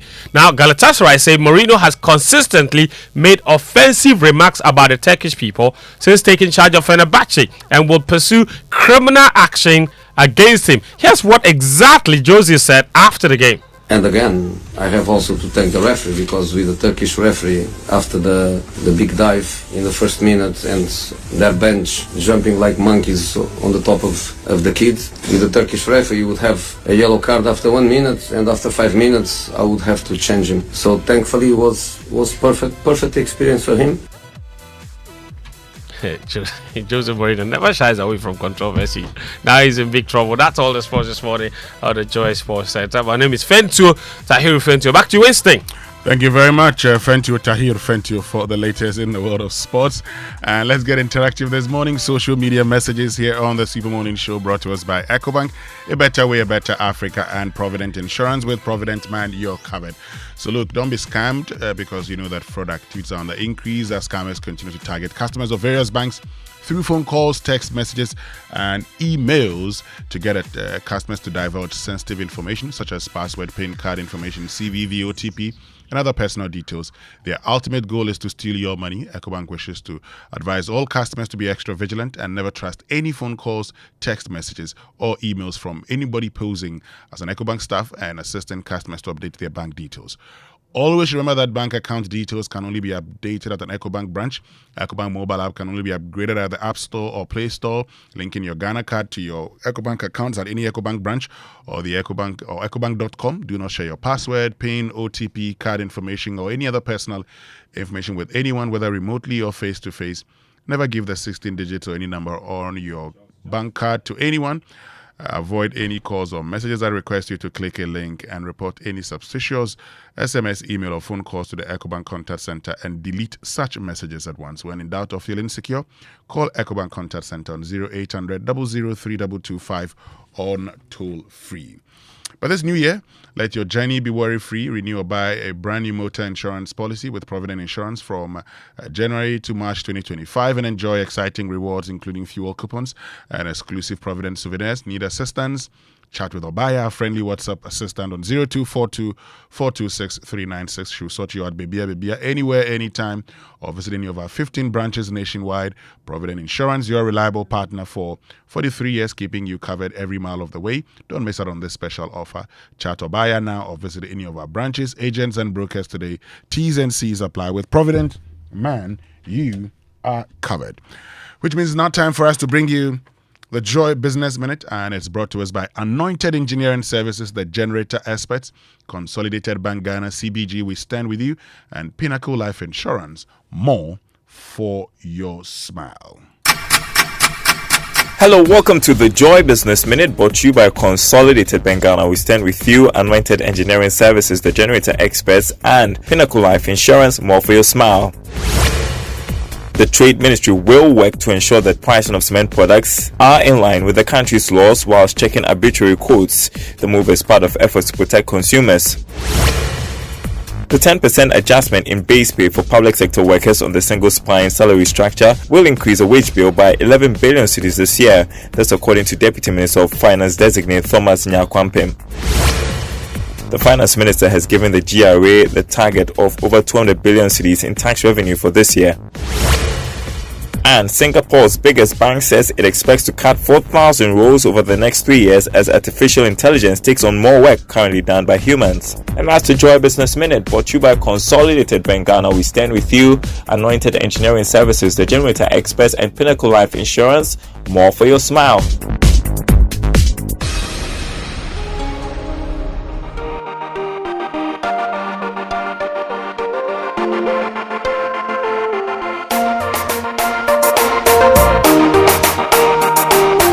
All right, so welcome back and thank you very much for staying with us. And enjoy instant, cost-effective and reliable intra-African trade and commerce payments at Consolidated Bank Ghana Limited with the Pan-African Payment and Settlement System, PAPS. Make or receive payments in your home country's currency, no long wahala. Visit any of Consolidated Bank Ghana Limited's branches nationwide today to enjoy this fast and reliable service. For enquiries, contact them on 0302216000. Send them an email, talk to us at cbg.com.gh. Their social media handles on Facebook, Instagram, and X, formerly Twitter. Terms and conditions however apply. CBG, we stand with you. So are you tired of the endless traffic jams and rising fuel costs? Is the frequent vehicle maintenance draining your budget? If you're looking for an eco-friendly cost-saving solution for personal or business transport, it's time to switch to the future of driving. The all-new Serio Nano 3 electric vehicle, proudly marketed and distributed in Ghana by Anointed Engineering Services Limited. The Serio Nano 3 EV offers zero emissions, running entirely on electricity, no charging station, no problem. Simply plug it into a standard socket at home. The sleek EV combines advanced technology with high performance, featuring a fast-charging, long-lasting battery, a portable, ultra-silent digital genset for backup power, and an elegant, comfortable interior. Every purchase comes with a 1-year warranty. Visit our showroom at Kwame Nkrumah Avenue, Farisco Traffic Lights, opposite Glyco at Abraka, or call 0540-100-868 or 0243-480-334 in Kumasi. Find them in front of Tat Yard, Agmayanka Road, or call 0243-480-334 or 0544-340-589. Serio Nano 3 EV, experience a legacy of modern luxury. Serio EV, go electric.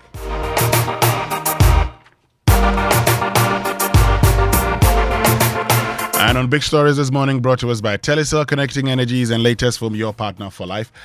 Our focus is on this. If government decides to slow down on borrowing, which is to the contrary what is happening, how are you going to finance government expenditure if you decide to go against the current borrowing trends and lower the borrowing as you have indicated?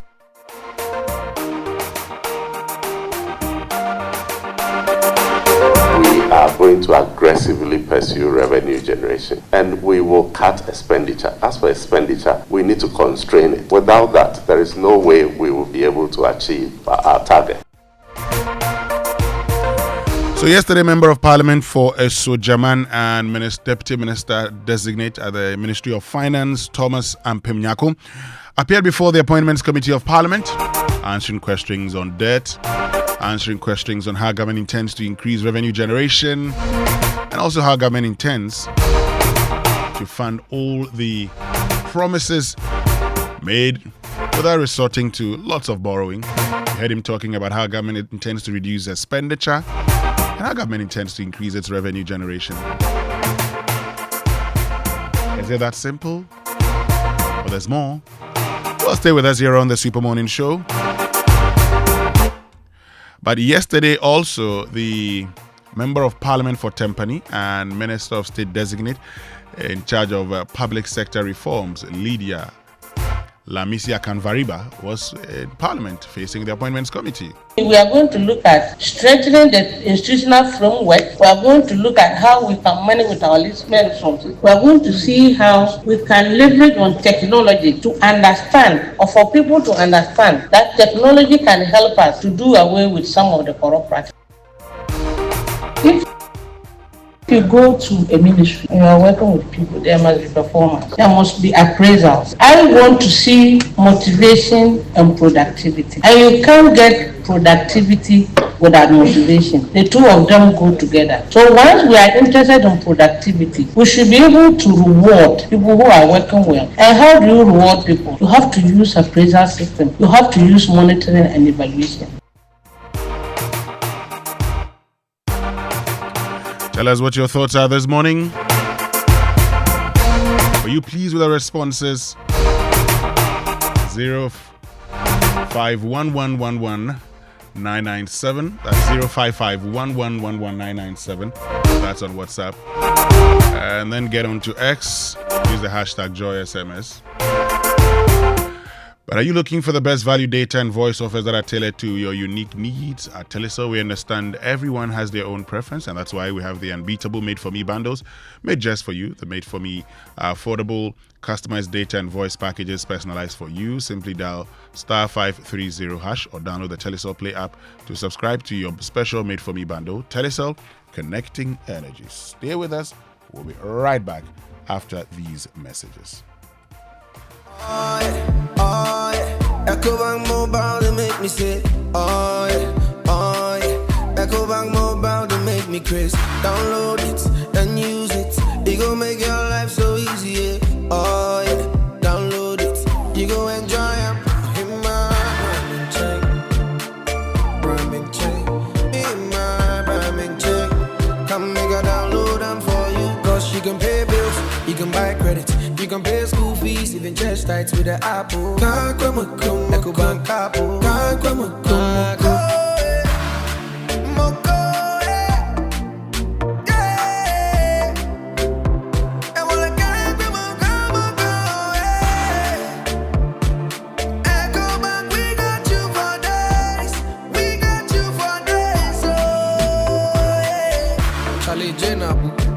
Life is easy with the EcoBank mobile app. You can pay your bills, transfer to and from mobile wallet, virtual card creation, transfer to other banks, express account opening, scan and pay, express cash, all at your fingertips with the EcoBank mobile app. You know, it's 5-star life with EcoBank.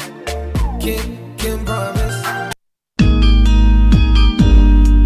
This new year, let your journey be worry-free. Renew or buy a brand new motor insurance policy with Provident Insurance from January to March 2025 and enjoy exciting rewards such as fuel coupons and exclusive Provident souvenirs. Need assistance? Chat with Obaya, our friendly WhatsApp assistant on 024-242-6396. She will sort you out, babya, anywhere, anytime, or visit any of our branches, agents, or brokers today. Provident Insurance, your reliable partner for 43 years, keeping you covered every mile of the way. Don't miss out on this special offer. Terms and conditions apply. With Provident, man, you're covered. Provident, man, you're covered. Reasons why we dey connect each child. It not be say we won't make one our loved ones happy.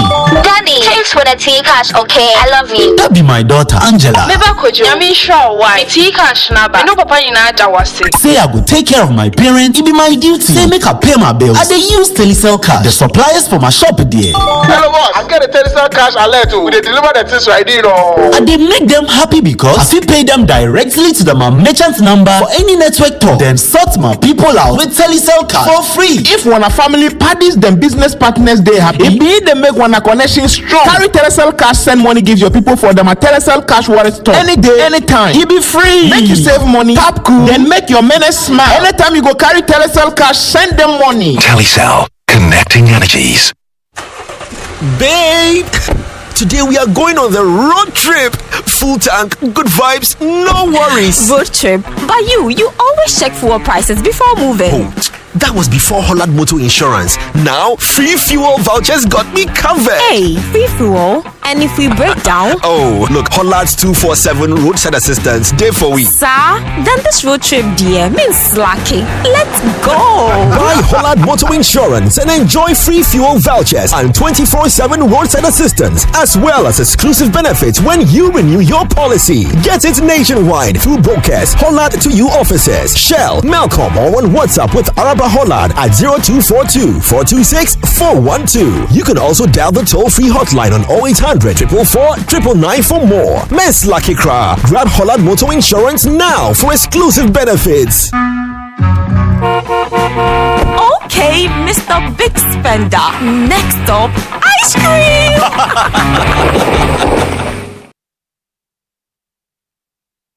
I used to stress about where to receive my appraisal car and always used to doubt whether my friend has really sent it. So I asked a friend of mine and he said his wife used to have similar challenges until she decided to receive money transfers from CBG. Well, I can relate because now I receive my money from CBG. It's so simple, fast and secure with no delays and no hidden fees. And I must say, life is now feeling good. Stay connected to your loved ones no matter where they are. With Consolidated Bank Ghana's money transfer services, you can receive money quickly and securely from abroad, whether through MoneyGram, Western Union, PayAngel, Transfast, UnityLink, RIA, EaseRemit, Funes, TapTapSend, and TerraPay. Cash out your way any day with Consolidated Bank Ghana. Welcome to the good life. CBG, we stand with you.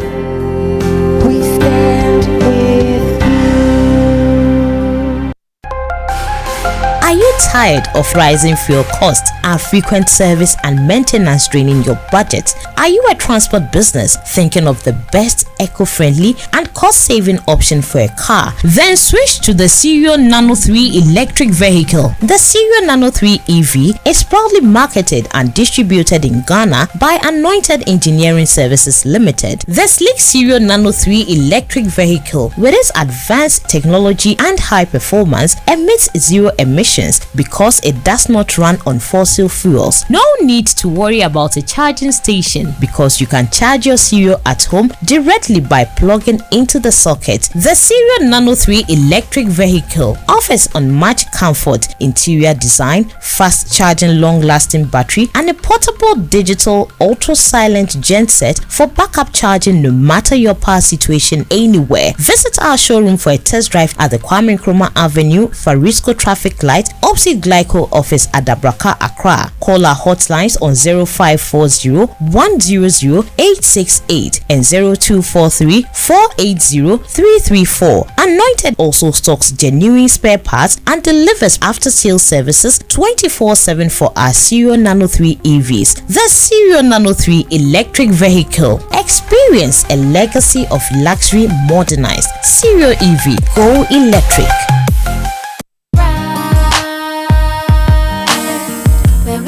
We ride, it's till the day that we die. When we ride, it's till the day that we die. It's really about 1:45.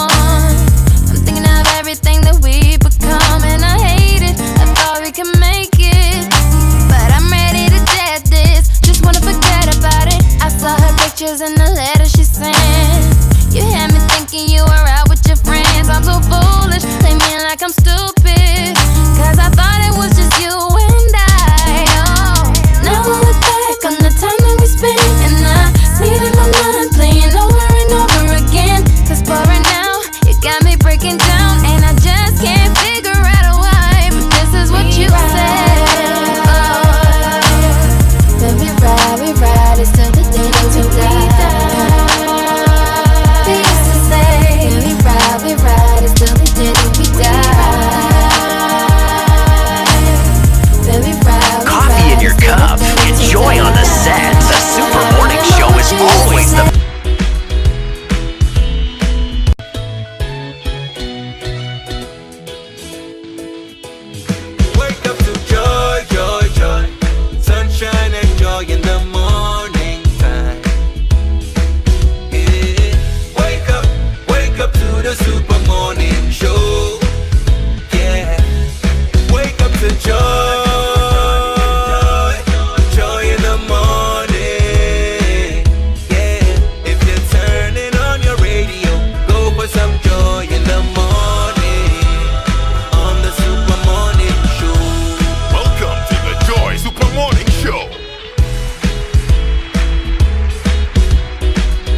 joy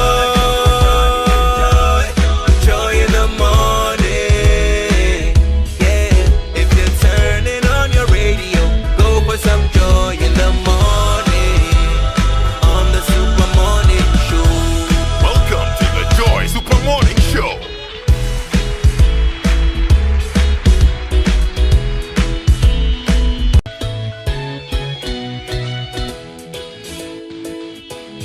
Wake up to joy, joy, joy. Sunshine and joy in the morning time. Yeah. Wake up to the Super Morning Show. Yeah. Wake up to joy, joy in the morning. Yeah. If you're turning on your radio, go for some joy in the morning on the Super Morning Show. Welcome to the Joy Super Morning Show.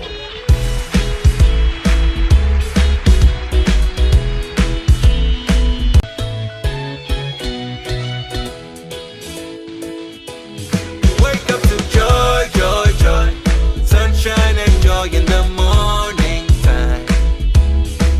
Yeah. Wake up to the Super Morning Show. Yeah. Wake up to joy, joy in the morning.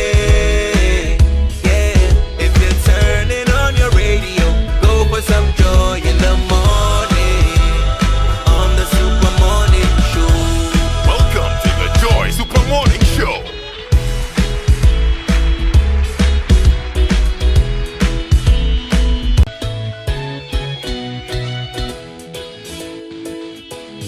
Wake up to joy, joy, joy.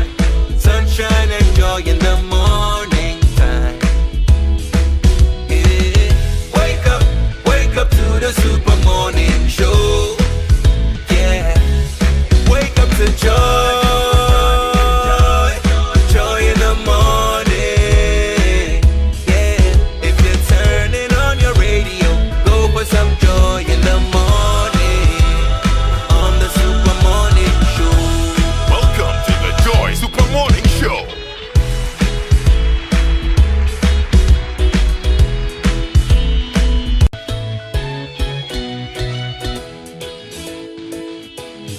Wake up to joy, joy, joy. Sunshine and joy in the morning time. Yeah. Wake up to the Super Morning Show. Yeah. Wake up to joy, joy in the morning. Yeah. If you're turning on your radio, go for some joy in the morning on the Super Morning Show. Welcome to the Joy Super Morning Show.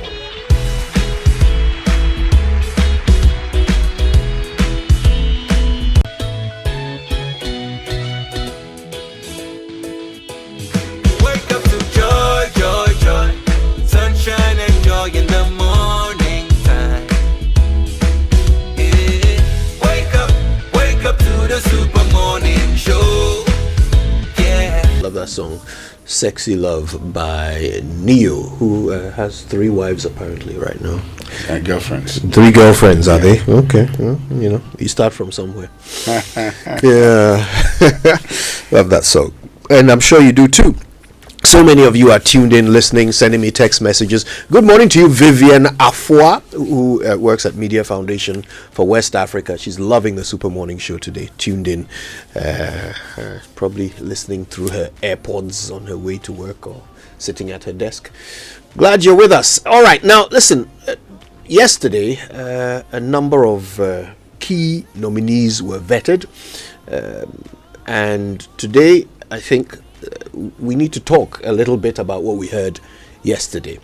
And so we'll have a bit of discussion around what the Deputy Finance Minister Designate had to say, as well as what the Minister for Public Sector Reform Designate also had to say. Professor Godfred Bokbin and Franklin Kujo will join us for these insights. But just before we bring you a recap of what was said in Parliament yesterday, let me ask you, are you ready to drive innovation and take the next step in your career? Well, apply to Ashesi University for their master's programs, which combined world-class education with African relevance. Regardless of your career aspirations, an Ashesi Master's Program equips you with the skills, ethics, and network to lead boldly. Applications are open for their 2025 cohorts. Learn more at ashesi.edu.gh. And to all the female entrepreneurs, agribusiness owners, and young entrepreneurs out there, we see you. We understand the challenges you face. Your story matters, and we're here to support you every step of the way. So in partnership with the MasterCard Foundation, ABSA is offering SME loans at an unbelievable 10% interest rate per annum. Imagine having access to up to 1 million completely collateral-free. This isn't just talk. We've already disbursed over 600 million, supporting over 1,600 businesses within the past year. And we're especially proud that 67.3% of our beneficiaries are women-owned enterprises. Your success is our success. If you're ready to write the next chapter of your success story, visit our SME project office nearest ABSA branch, or visit our website, absa.com.gh. Your story matters, ABSA. All right. So yesterday, we saw the vetting of a number of candidates. Thomas Nyako was vetted for the position of Deputy Finance Minister, and Lydia Akanvariba was vetted for the position of Minister of State responsible for public sector reform. Here's a quick recap of what the two nominees had to say. If you follow the trend, within the month of January alone, contrary to what we have been told by government, that we want to cut down borrowing and bring down the rates down, this government in 4 weeks has borrowed 38.5 billion cedis. In 4 weeks. That is not a good sign to signal rates to come down. But that is not even the thrust of my question. If government decides to slow down on borrowing, which is to the contrary what is happening, how are you going to finance government expenditure if you decide to go against the current borrowing trends and lower the borrowing as you have indicated? How are you going to fund government expenditure? Mr. Chairman, I'm not too sure if the information he's given about the quantum of government borrowings is accurate.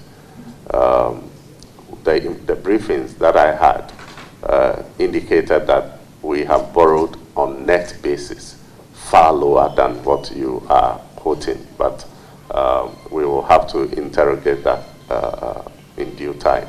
But Mr. Chairman, the question is asking how we are going to fund government programs. In fact, the minister stated these over here, and that is exactly what I will repeat, that we are going to aggressively pursue revenue generation, and we will cut expenditure. As for expenditure, we need to constrain it. Without that, there is no way we will be able to achieve our targets. And the way that the president has started, Honorable Achampo started by giving us some hints, by cutting down the number of ministers by about 24, is signaling that the government recognizes the challenges that we are in.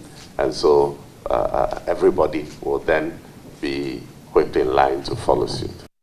Mr. Chairman, public sector is simply that part of the economy that is controlled by government. It is institutions, service, and employees.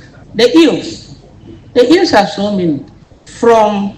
It ranges from lack of or limited resources, bureaucracies, political interference, and even resistance to these bureaucracies. Thank you. Can you follow up on that? Or yes, please, Chairman. So how do you plan to get these ills sorted out as minister if you are given the opportunity? Thank you very much. When given the opportunity, I will go by government policy But to my own initiative, I will engage state and non-state actors. I will engage the various sectors of the public sector services. Even people just think that when you mention public sector, just about local government, the Constitution provides the public sector in Article 191. There are a list of them from the judicial services even to the parliamentary services that we have. So for me, we are going to look at strengthening the institutional framework. We are going to look at how we can manage with our listening resources. We are going to see how we can leverage on technology to understand, or for people to understand, that technology can help us to do away with some of the corrupt practices. Thank you very much. If you go to a ministry and you are working with people, there must be performance, there must be appraisals. I want to see motivation and productivity. And you can't get productivity without motivation. The two of them go together. So once we are interested in productivity, we should be able to reward people who are working well. And how do you reward people? You have to use appraisal system. You have to use monitoring and evaluation. Morning Show. Yeah, so you just heard the voices there of Thomas Nyako and Lydia Akanvariba. Let's talk about it. Our guest this morning, Professor Godfred Bokbin, is a professor of finance and economics at the University of Ghana, Legon. He joins us over the phone. And Franklin Kujo is a founding president of Imani Center for Policy and Education. He joins us via Zoom. Gentlemen, good morning to you both. Good morning. How are you? Very well, thank you. It would seem that we've lost Prof. Bokbin, but we're going to reconnect with him immediately. And I suppose we can start with what the Deputy Finance Minister Designate had to say. The refrain is the same. Cut government expenditure, increase revenue. I mean, well, stating the obvious, really. But Franklin, let me ask you, does this particular candidate in his submissions sound like he's the one with he has some special expertise to bring to bear other than what we've been hearing so far from the government? Well, good morning to yourself and Winston. Good to see you. Well, look, first of all, let's be fair that the deputy ministerial role is one of just advisory. You understand, and you probably assist the minister.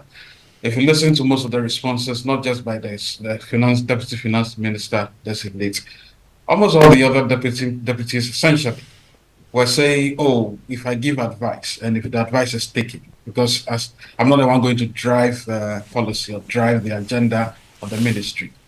Which makes me at some point think that we probably don't need those rules anyway. But be it as it may, you've asked a very important question. I mean, something must distinguish one before becoming a deputy minister of a portfolio such as the Ministry of Finance.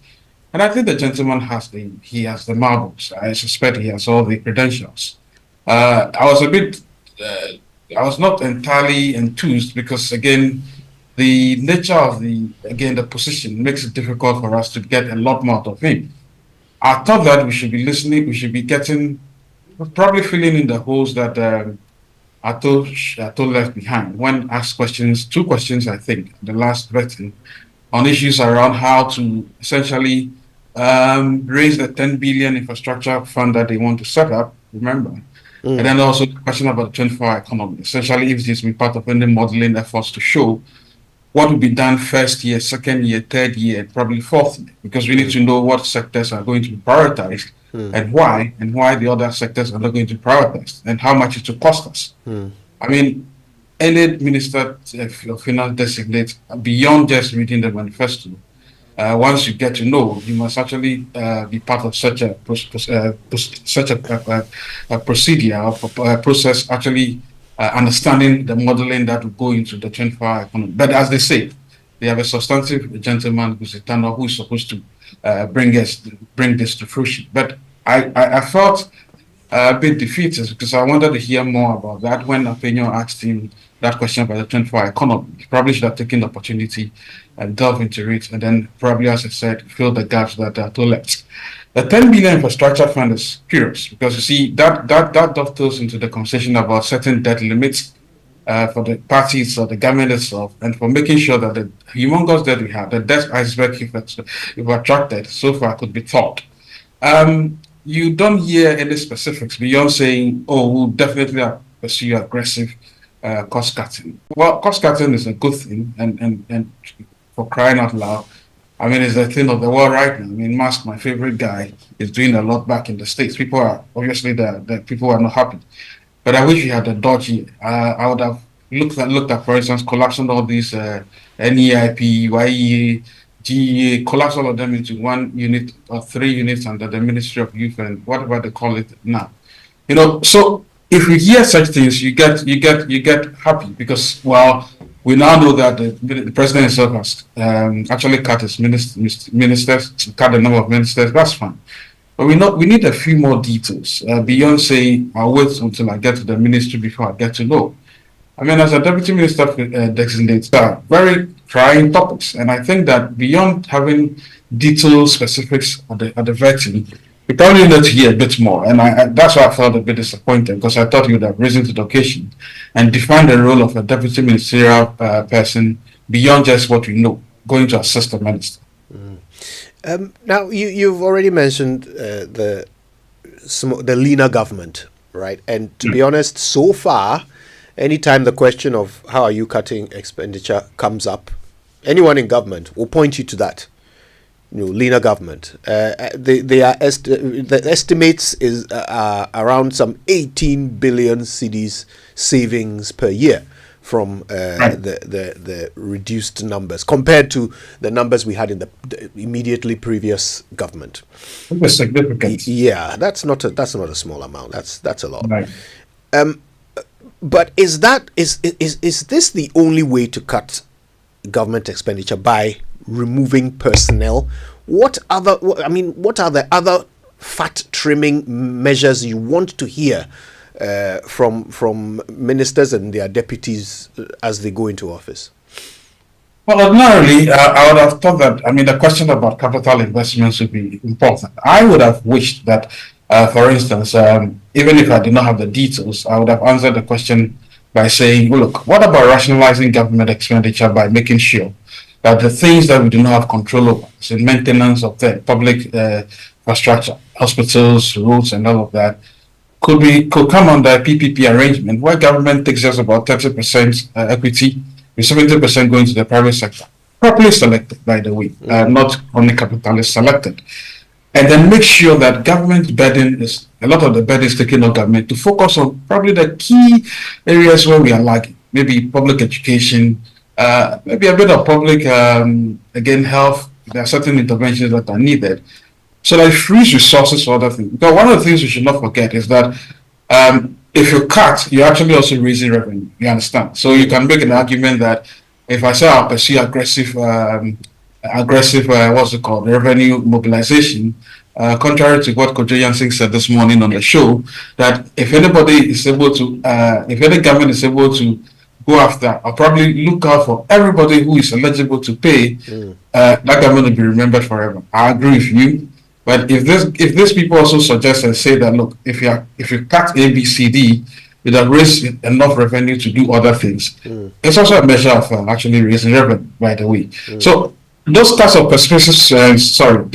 specifics, I thought would have been needed, and if I were there, obviously as a deputy finance minister designate, beyond just saying I'll assist and I'll do so and so, I probably have to have a mind of my own and say, well, I think even before I get there are some permutations in my mind. Don't hold me strict to it, but these are permutations of the cuff, and I think when I go, I could make sure the numbers actually make sense. But these are my broad areas. If I cut A from here and if I reduce capital expenditure from X amount, and you could be able to tell. But you see, the danger with that answer also is that you are dealing with a manifesto that has a lot of promises when it comes to issues like education, healthcare. And one of those interventions in the manifesto of the NDC are humane and interesting. They come with certain cost. And so if you've not done the permit, for instance, we at Imani have done certain calculations and have seen that if all the health interventions of the NDC are supposed to be attained 100%, that's about 18 billion Ghana cedis, right? Where is that money going to come from? Where are you going to cut from? Where are you going to do this? So those kinds of interventions are very useful, which is what will probably lead us to the next conversation you want to have about the public sector. Minister. I have something to say about that. Indeed, yes, we will get to that. Professor Bokpin joins us. Professor Godfrey Bokpin, of course, Professor of Finance at the University of Ghana. Prof, thank you for your time. Good morning. Yes, good morning, Kojo. Good morning, Winston, and good morning, my boss, Franklin. And good morning, our Cherish Business. Yeah, I guess we can start off with your initial thoughts about the submissions of the Deputy Finance Minister. Are these what you were expecting to hear? Is this a signal of another person thinking in the way that you are expecting for the economic reset of Ghana? Well, thank you very much. I think Franklin has said it all. When I was listening to him, I was like, wow, is there anything more sensible I can add to what Franklin has said? And I agree with him totally. I asked myself, first this vetting, that did we miss anything by not probably listening to him in the first place? What is the value addition? I had a bit of expectation because in my mind, the Deputy Minister would have listened to the vetting of the substantive minister. He would have picked some of the strengths where his boss did very well. Some of the areas where probably more specific suggestions could have possibly come or put forward, and then fill in those gaps. At this stage, the Deputy Minister designate is not completely an outsider. He indicated that he had received briefings. He had also gone through the party's manifesto. So, to that extent, more had been given, and therefore more was expected. In a certain sense, it looks to me that probably was also a strategy to manage the process. And if you look at the demeanor of the committee members, the line of questions, the approach, it looks to me that the committee itself had learned from the first phase and the reaction of Ghanaians. And therefore, that also played a part that, you know what, I must have a strategy to manage the process without unsettling people and get approval and move on. But I think the stakes are high, much higher than just pleasing the committee over there. We have different stakeholders who probably took time off to listen to the Deputy Minister because they were looking for answers. People need to take decisions. So the fact that you're a Deputy Minister necessarily does not mean that you should not have a mind of your own. And to be able to hold your own in argument or debate as you support the substantive minister. If all that you have to do is to refer out to what the substantive minister has said or what is in the manifesto, then probably, as Franklin said, then we could probably do away with that position. We could make some savings. But I want to believe that we may not be fair to him totally, looking at just what happened yesterday and probably what will happen when he's given the nod. It may be part of a strategy, but at the end of the day, I felt that it was a missed opportunity. Yeah, but Prof, talking about we may not be fair, if I wear my English language hat, we say that I do not know what you think until you speak. So what you say is what I know.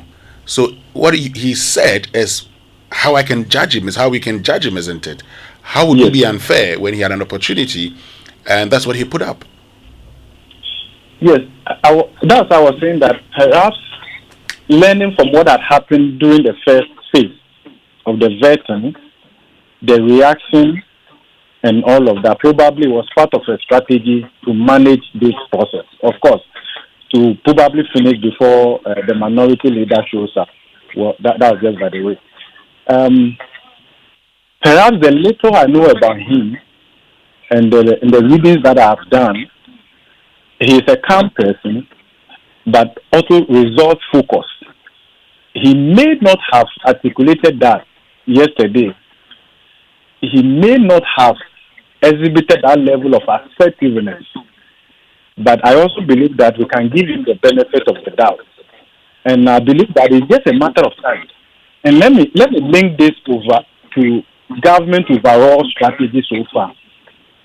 You will notice that even if you look at Bank of Ghana's summary of economic and financial data, key macroeconomic variables were not captured for the year end 2024 in terms of our fiscal stand.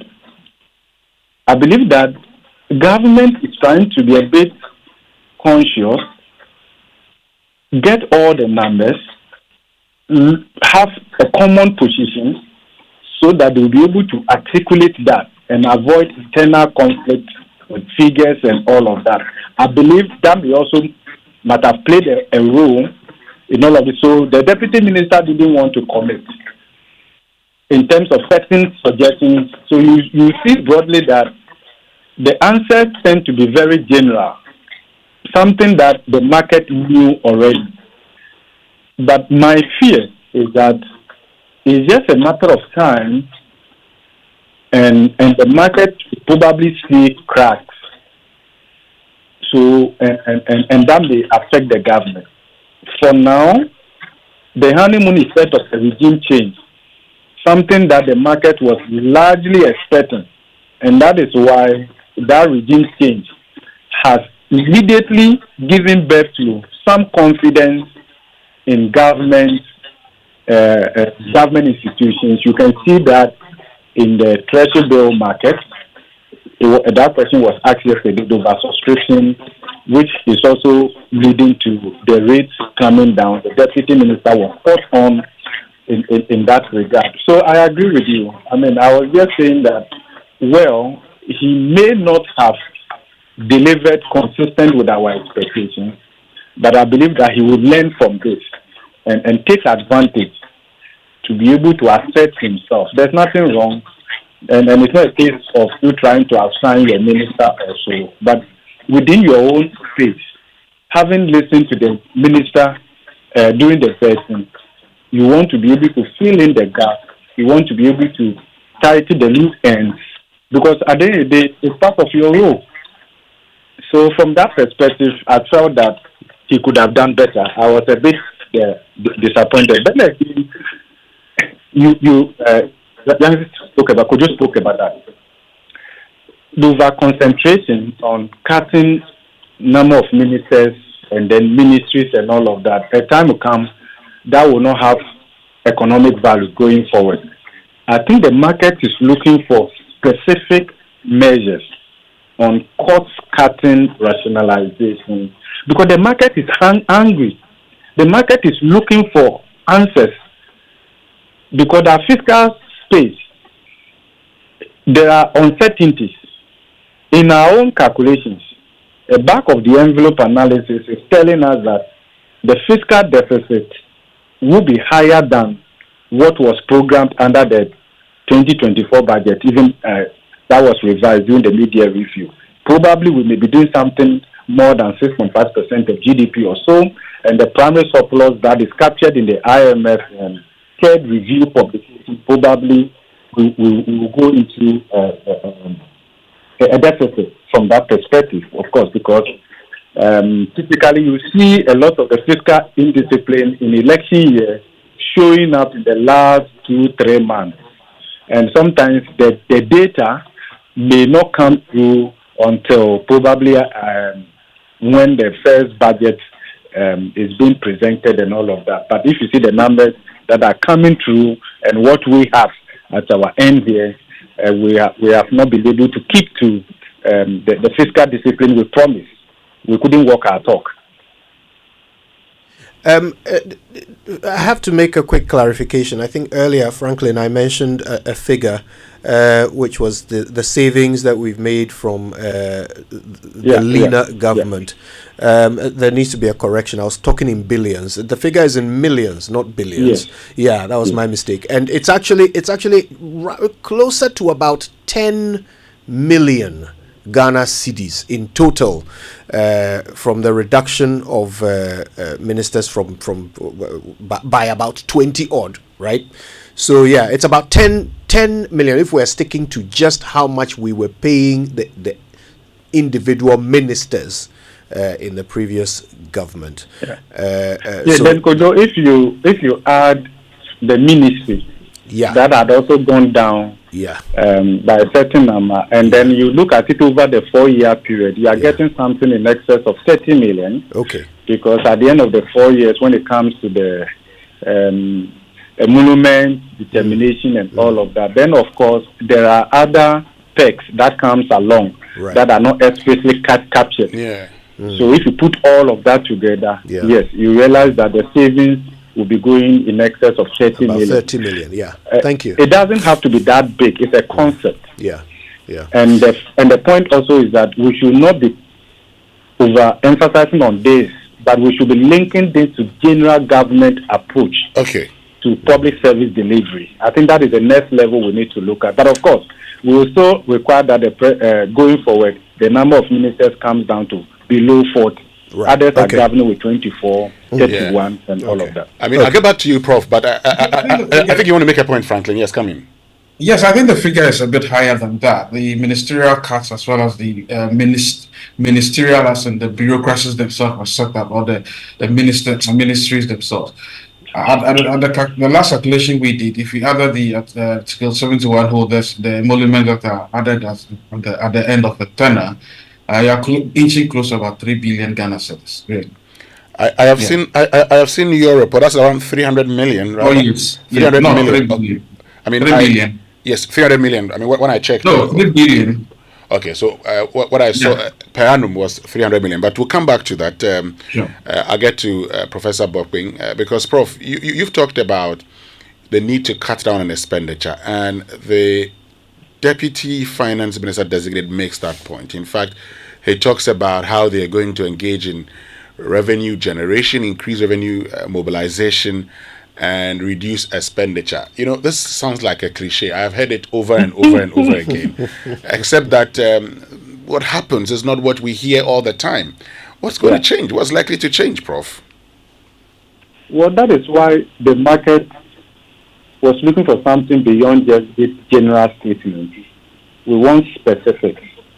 And I think it is from that point that we'll be able to hold them accountable. And probably that is where the escape is also found, right? That I don't want to be that specific at this stage, so that I won't be asked to be accountable for that. But I think we are looking for specifics. And I think Franklin also spoke about something earlier, that we don't have the fiscal space for big ticket infrastructure consistent with their big push and the rest of them. I think going forward, probably, and I think the president has also mentioned that, and subsequently the Minister of Finance had also indicated that. And I have also seen, as part of the National Economic Forum, a whole team on infrastructure financing and all of that. I believe that the approach would be, how do we de-risk the public balance sheet? Okay, how do we take certain critical infrastructure off the government balance sheet as a way of de-risking that, so that we can offload that onto the private sector balance sheet that may be much more credit worthy than the government balance sheet that has been prepared. Then to that extent, we can look at our infrastructure and categorize them into economic, those that will be able to pay for themselves.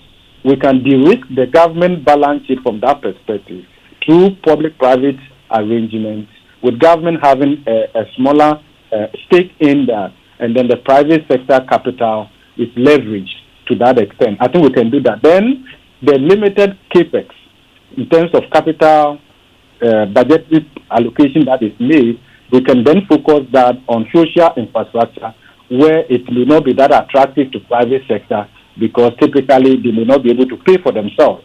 So when it comes to economic infrastructure, rail, road, and the rest of them, I think we should be able to use that to de-risk the public balance sheet. So that is fair. The other bit that we need to look at, and I think the president also spoke about that, is if you look at the cases over the years, limited as they are, the real problem is the lack of value for money. And the fact that the procurement in terms of all big government ticket transactions are typically not done through competitive tendering. And therefore, we don't get the desired value for money. The president spoke about a committee that will look at independently value for money assessment for all procurement in excess of a certain threshold. I think that would be very helpful. And I want to believe that if they are able to operationalize the fiscal council and make it independent, not theoretically independent, operationally independent in terms of who and who also go onto that particular council, then that will provide typical support service to Parliament. Because when you look at the Public Financial Management Act, I think Section 100, Section 1, talks about the fact that every bill proposal that goes to Parliament must be accompanied by fiscal impact analysis. The question is whether Parliament has that capacity and that time to do that, even if it is done by the sector that is making the proposal or the bill, whether Parliament has the capacity to be able to evaluate that and analyze that going forward. It's not only just central government. If you look at the regulations 12, also talked about covered entities. So if you look at along this value chain, actually we could be making savings and also pursuing higher value for money. Because at the end of the day, all that we are talking about, it's not like we needed to just do that in a year and that will be enough to take us to where we are going. It's going to be progressive and it will take a long time. Then we mainstream that. So for instance, and I believe that you will talk about that, if you talk about state-owned enterprises, sometimes the abuse from state-owned enterprises even more than the central government administration.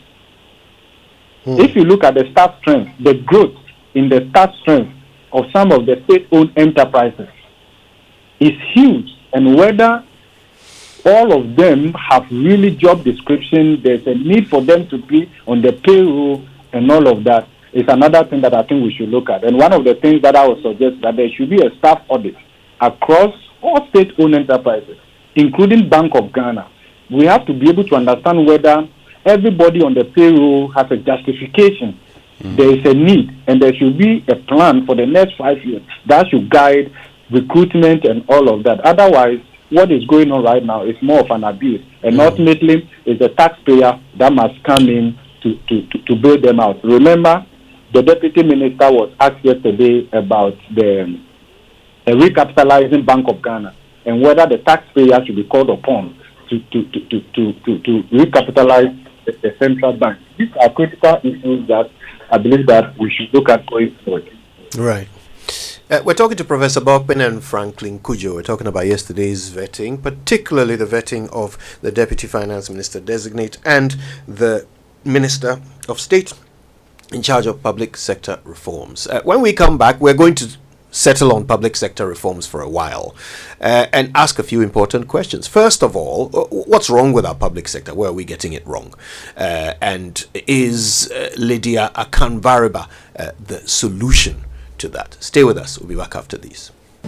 Electroland Ramadan promotion is here. Get unbeatable deals on top brands Samsung, TCL, Media, and NASCO. Get NASCO 166-liter top mount freezer at 3,999 Ghana cedis plus a free flask. NASCO tabletop freezer starting from 1,999 Ghana cedis plus a free flask. NASCO chest freezer at 3,899 Ghana cedis plus free NASCO deep fryer. Get our Media 198-liter chest freezer at a whooping discount from 5,249 Ghana cedis to 3,999 Ghana cedis. For 4,499 Ghana cedis, you can get a TCL bottom mount fridge plus free NASCO meat grinder. Get our Samsung top load washing machine at 6,499 Ghana cedis plus free NASCO deep fryer. Rush to our showrooms and authorized dealers across Ghana. Call 0503-159-739 for inquiries. Electroland, home of affordable luxury appliances and electronics. Do you want to study abroad? I present to you Astolinks International. They give professional advice on study visas to the USA, UK, Canada, Australia, New Zealand, Ireland, and other European nations. They also advise on visa applications, general travel, and other immigration services. Call them on 0537 152 118 or visit them at 4A Pawpaw Street in East Legon. For more information, check out astolinks.net. Astolinks, pathway for success. Babe, today we are going on the road trip. Full tank, good vibes, no worries. Road trip? But you always check fuel prices before moving. Oh, that was before Holland Motor Insurance. Now, free fuel vouchers got me covered. Hey, free fuel? And if we break down? Oh, look, Holland's 247 roadside assistance, day for we. Sir, then this road trip, dear, means slacking. Let's go. Buy Holland Motor Insurance and enjoy free fuel vouchers and 24/7 roadside assistance, as well as exclusive benefits when you renew your policy. Get it nationwide through brokers, Holland to you offices, Shell, Malcolm, or on WhatsApp with Araba Holland at 0242 426 412. You can also dial the toll-free hotline on 0800 444 999 for more. Miss Lucky Cra, grab Holland Motor Insurance now for exclusive benefits. Okay, Mr. Big Spender. Next up, ice cream. Welcome to Spintex Plaza, where living and working blend seamlessly. Spintex Plaza, the place to be. Furnished apartments feel so free. Imagine coming home to a luxurious furnished apartment with everything you need. Rooftop pool, swim under the sky. Rooftop bar where the good times fly. Rooftop gym, get fit and strong. Spintex Plaza, you can't go wrong. Spintex Plaza, your home, your work, your lifestyle. Come see us today or call us on 0241 327 363. www.spintexplaza.net. Building or renovating? Look no further. At Interface Limited, we have everything you need to create stunning spaces. Transform your interiors with our top quality plasterboards, acoustic ceilings, and cement boards. Step into style with our exquisite laminate and engineered floors. And for your data centers, durable raised access floors. Elevate your outdoor spaces with our WPC decking and fencing. Protect your home with our beautiful and reliable roof shingles, insulation, canopies, and PVC fascia boards. Add a touch of elegance with our beautiful POP cornices and roses. Quality, affordability, and style all in one place. Building a better Ghana, one space at a time. Visit www.interfacelimited.net or call 0274 999 999. As a busy professional, I struggled with back and neck strain from long hours at my desk. To improve my focus, productivity, and well-being, I sought expert advice from the CEO of Expert Office Furnish. After being in the furniture business for 25 years, I can tell you two things that causes back pain in the workspace: bad sitting posture and not sitting on a good chair. I recommend to you the Genevia Beeper chair, the chair that helps you to sit right. When you don't sit right, it beeps for you to be able to sit right. The next will be the Enjoy chair. It takes every body shape and size. Buy a chair that will support your back and give you that comfort to be able to deliver on your job. Expert Office Furnish offers molding furniture for comfort, productivity, and style. From seating to customized solutions, plus interior decoration services, they've got it all. Find them off the Atomic Hills Estate Road in Ashonman or call 0571 386602 on Facebook and Instagram at Expert Office Furnish. Coffee in your cup and joy on the set. The Super Morning Show is always the best bet on Joy 99.7 FM. Mr. Chairman, public sector is simply that part of the economy that is controlled by government. It is institutions, service, and employees. The ills are so many. It ranges from lack of or limited resources, bureaucracies, political interference, and even resistance to these bureaucracies. Thank you. You follow up on that? Or Yes, you want please, to- Chairman. So how do you plan to get these ills sorted out as minister if you are given the opportunity?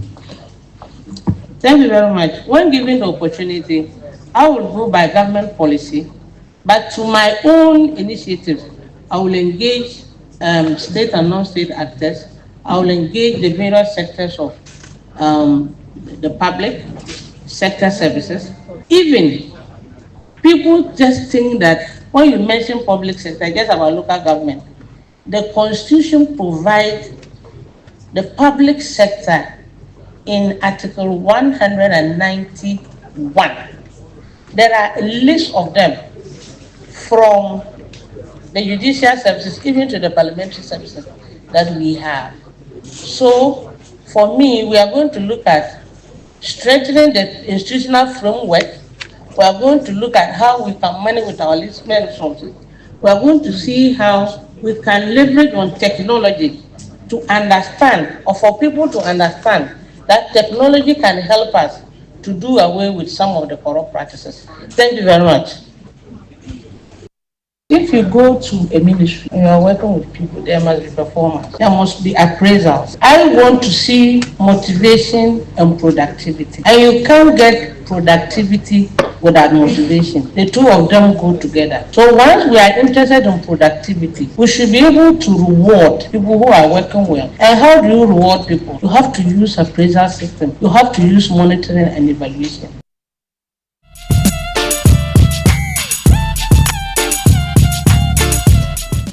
Yeah, so that's just a little bit of what Lydia Akamvarba had to say during her vetting yesterday. She was being considered, interviewed for the position of Minister of State responsible for public sector reform. Public sector reform, a huge item on our to-do list and has been for decades. We're talking to Franklin Kujo and Professor Bokbin about yesterday's vetting. And Franklin, if you don't mind, I'd like us to start with you on this one. First of all, let's look at the candidate. Okay, I mean, before we even debate how to reform our public sector, let's look at the candidate that President Mahama wants. Public sector reform is not a new idea. In Ghana, we've had people like Dr. Indum take up the position of doing that. We've had Osafo Mafo. We've had in the last two governments, we had a Minister of State for Monitoring and Evaluation, the late Anthony Akoto say.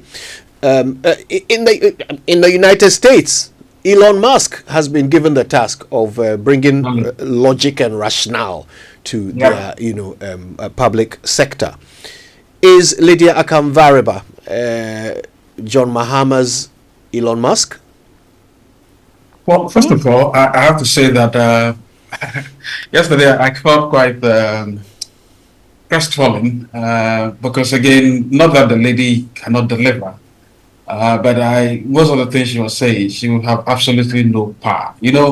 Listen, if you really, I would have thought, public sector reform, public sector is the engine, as they say, of any country's development. And I would have thought that it should have been part of the cabinet. You see, I would have yanked out the Minister of Transport, probably added that portfolio to that of the highways and all of that, and then put in this Minister for Public Sector Reform. You see, because it is the only way she can have first-hand understanding of exactly how ministers are spending, or ministers are being pragmatic or otherwise across the spectrum. First-hand study. It's the only way she can say, okay, look, I think I'll fit, or let's work within a model, a delivery unit, which obviously is supposed to deliver what we'll call value for money, really. I mean, and people can describe it in how they want. We at the money are describing it as an independent value for money ombudsman. By the way, we don't want a whole big secretariat for that. But this lady could have easily fit into that cabinet, interface with the cabinet secretary and the president's secretary, and make sure, take notes always, and ensure that, look, she's getting first-hand account of how ministers are behaving, reporting, all that. There's a reason why I'm saying that. Look, when Tony Edu was also some sort of heading some sort of a unit, head of the monitoring and evaluation unit at the exactly. president. I'm sure you heard him on this same network. He said, well, I was just an armchair expert. Nobody bothered me. I sent letters and nobody reminded me, and nobody really respected his role. And at a point, he just sort of gave up. Same with Osafo Mafu. I think the only thing that ministry did was to edit the policy statement prepared by the previous NDC government. That's all they did. But they had money to purchase vehicles and all of that. Because we don't value their role. You understand? So I'm not saying that the persons are not good. We actually do not value their role. I would have converted this public sector whatever reform as part of my internal delivery units. And probably and Franklin, if you converted this public sector reform you're talking about, I mean, if you made it, say, a cabinet position, would Lydia Akanvariba be the person to occupy that position based on what she said yesterday at her vetting? Well, so see, I'm trying to say that we are trying to convert the person to a more productive, being more productive. All she said yesterday for me was like a normal administrator, somebody pushing papers. That's all I heard. There was nothing really powerful. I didn't see the edge, and then the somebody who had something like a gavel, like a mask to go around and do this sort of thing. But the only reason why I'm saying that is because the way that office has been captured, has been described and defined, it's like some reclusive entity somewhere there. You go and hide here, you pretend as if you're doing public sector reform. Other than if it was part of the cabinet, as I'm saying, this cabinet role obviously interfaces with all the ministers and is able to come back and say, but what this minister is reporting to cabinet is essentially different from what I have found at this ministry. Right, and for the ministry, we are looking at the assessing performance and progress. We are making recommendations. We want to catalyze change, and we want to partner so that we partner government so that we are able to improve outcomes. That's the role of somebody who is supposed to be a public sector reform minister, or for a better term, I would call it part of the. Right. Ombudsman for a special. Can you hear me? Yes, we can. Go ahead. Yes, one of the biggest problems in the public sector is corruption, and at the heart of that matter is public procurement. But we have to update all our public procurement rules as we speak. The register, the list of instructions, everything that ought to be done. What we are doing is a joke.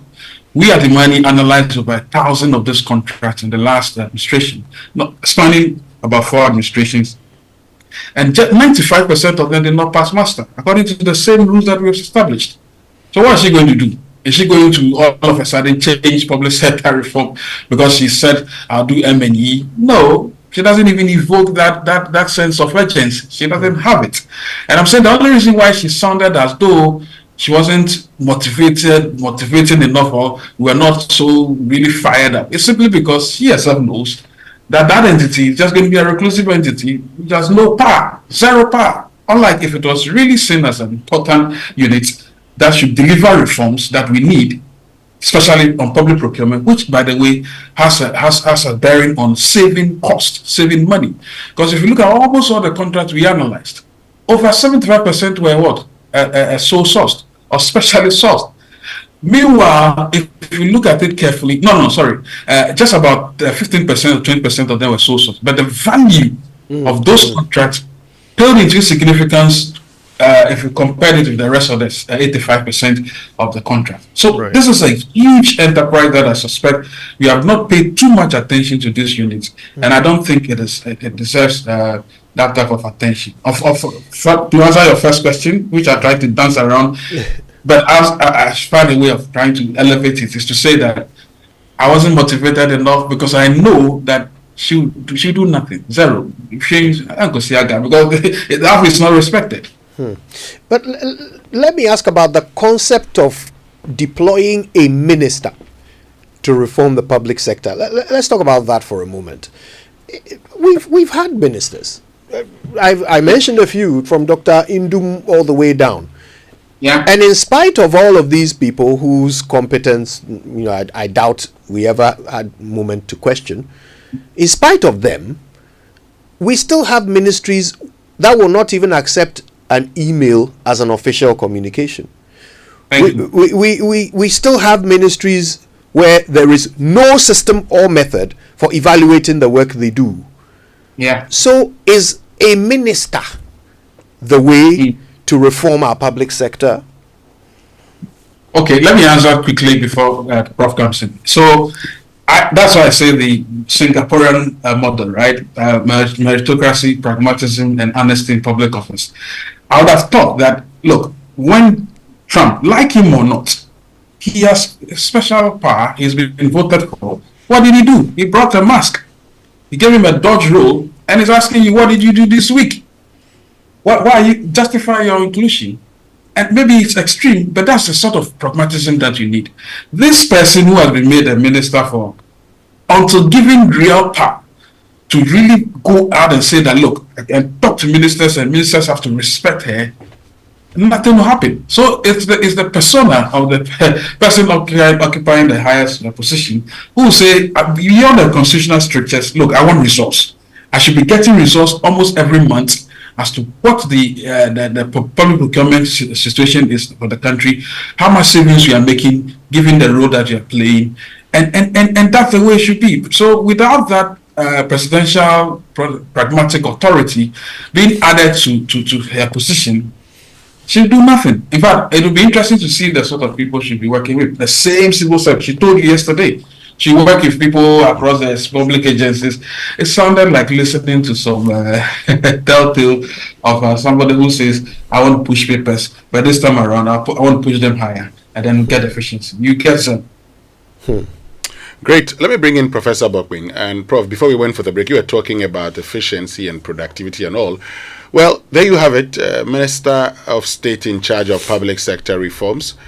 And does she, convince you that there's hope in ensuring an efficient and effective public sector? So I didn't, let me say this, and I will give her the benefit of the doubt. I didn't get the time to listen to her entirely, just a few sound bites here and there. But I will lean towards Franklin's position. She's coming into an office that has delivered very little. I think that is the kind of liability she's carrying even before going into that office, and that again feeds into what Franklin is talking about. If you look at it in terms of our public sector reform journey from the 1986 through 2003, 2005, 2009. All the way to the recent one, it's also because their tangible output hasn't been made public to justify the creation of, let's say, the Public Sector Reform Secretariat that was headed by in the previous administration. So, and there hasn't been enough engagement with the public that allows us to infer some value, tangible results from their work.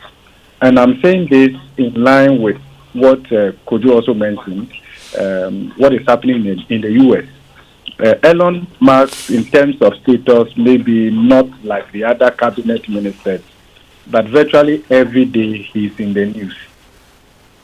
Every day he's in the news. In terms of things that he's bringing out that even Congress, Senate, who had been there for years, didn't know and would easily cross over and all of that. So you will see that, yes, there's the unsettling aspect of Elon Musk's work in the US and all of that. But the point is that there are on daily basis results, work, and all of that. So I believe that yes, one way of overcoming that is to say, should we make that a cabinet member and all of that? But I think a lot will come from the legitimacy the president gives the minister, even in the presence of all other ministers. Yeah. If the president can elevate that role in terms of the recognition, in terms of the resource provision, in terms of the monthly or quarterly update that the president will receive from that secretariat, that would send a signal to other ministers that are probably pegged above her because it's not a cabinet minister. But it will come down to the point that the president values this. Because at the end of the day, if you look at the spending on ministers, deputy ministers, public sector and all of that, without the necessary public sector reform and generate the necessary productivity, it probably will be a zero-sum game, if not a negative-sum game. Because at the end of the day, it comes down to productivity. At the end of the day, that is what would improve the standard of living of the people. And this is not just something we learned yesterday when it comes to productivity, especially in the public sector.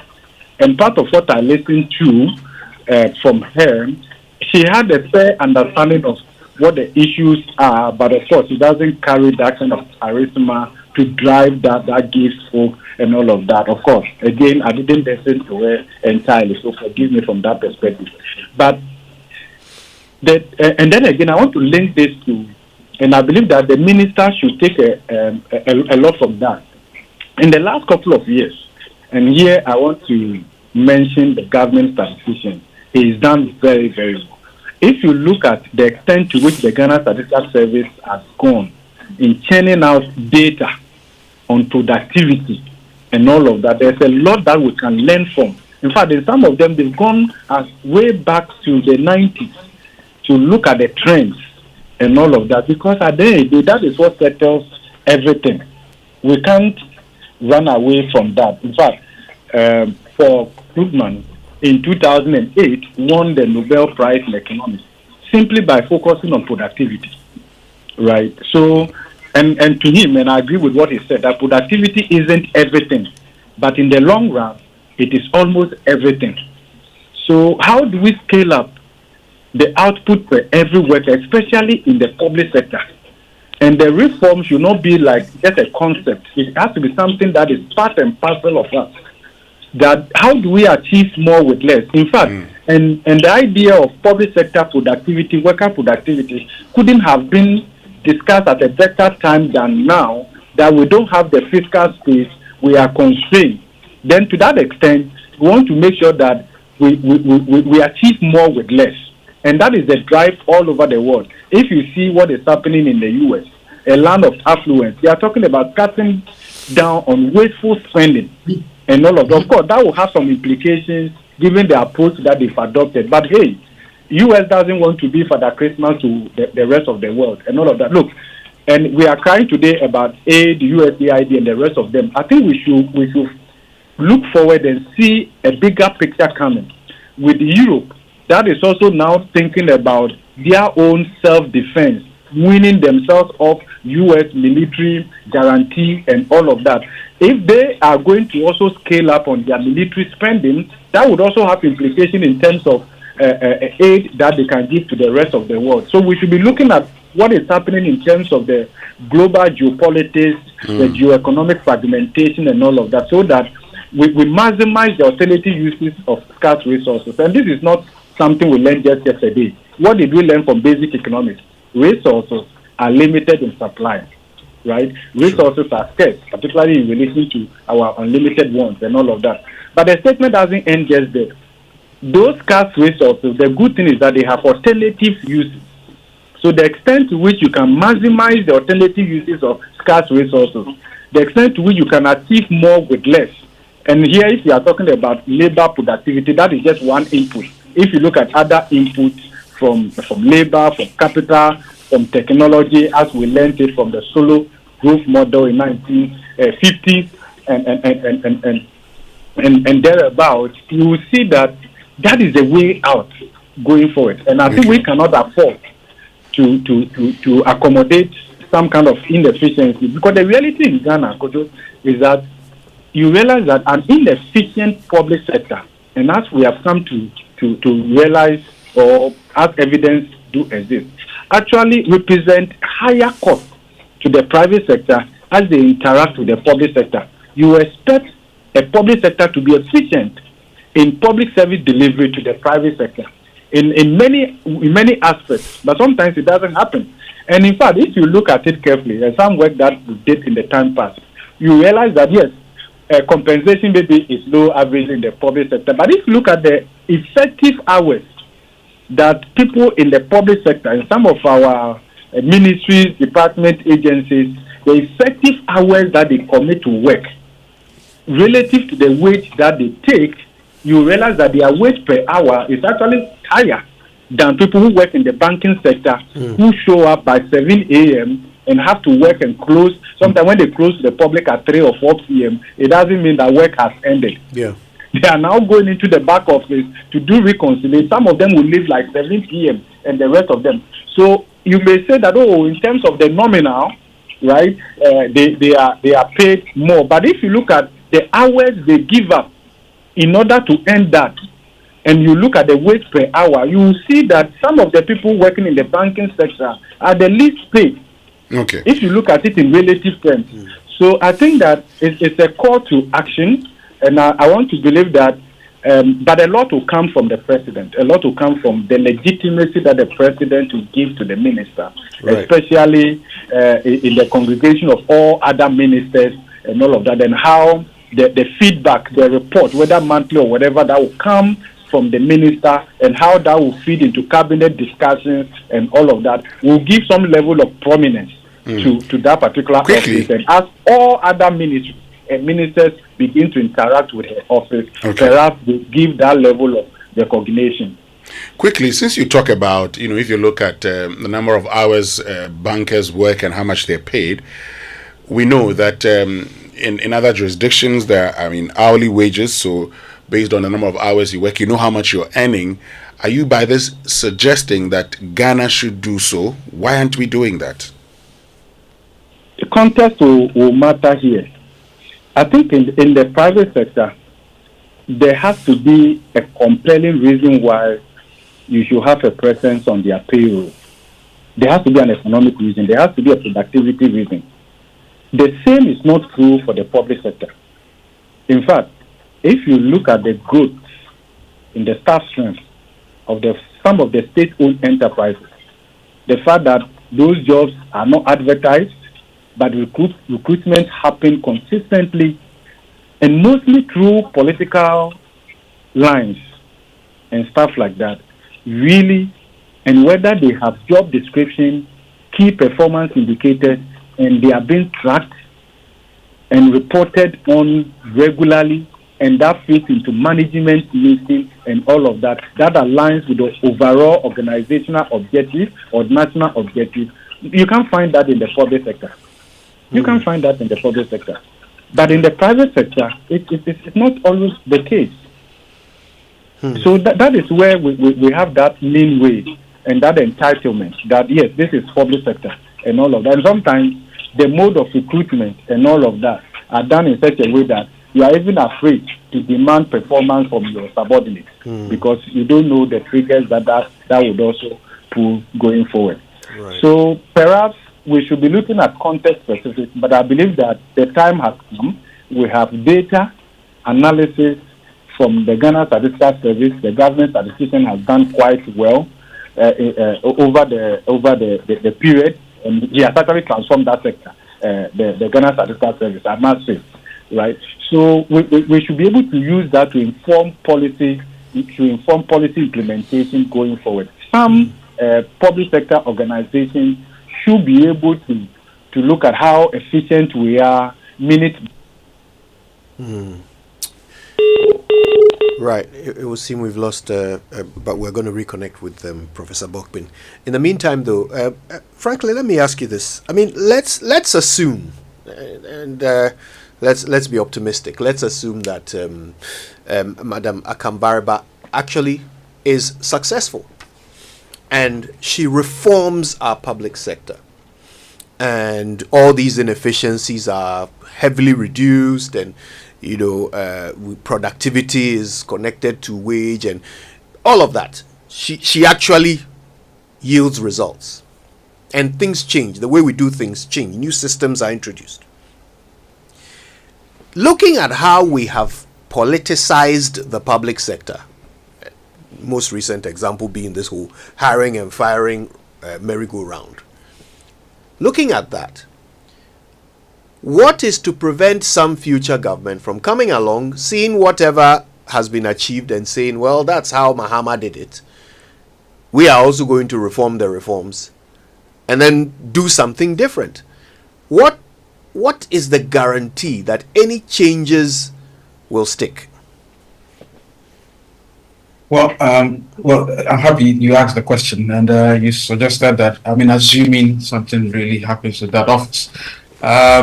Well, I'm sure if it was very positive and publicly known, I think if a government comes along and does any other thing, people would say, oh no. Look, we have better days with the lady, this minister during Mohammed's second coming.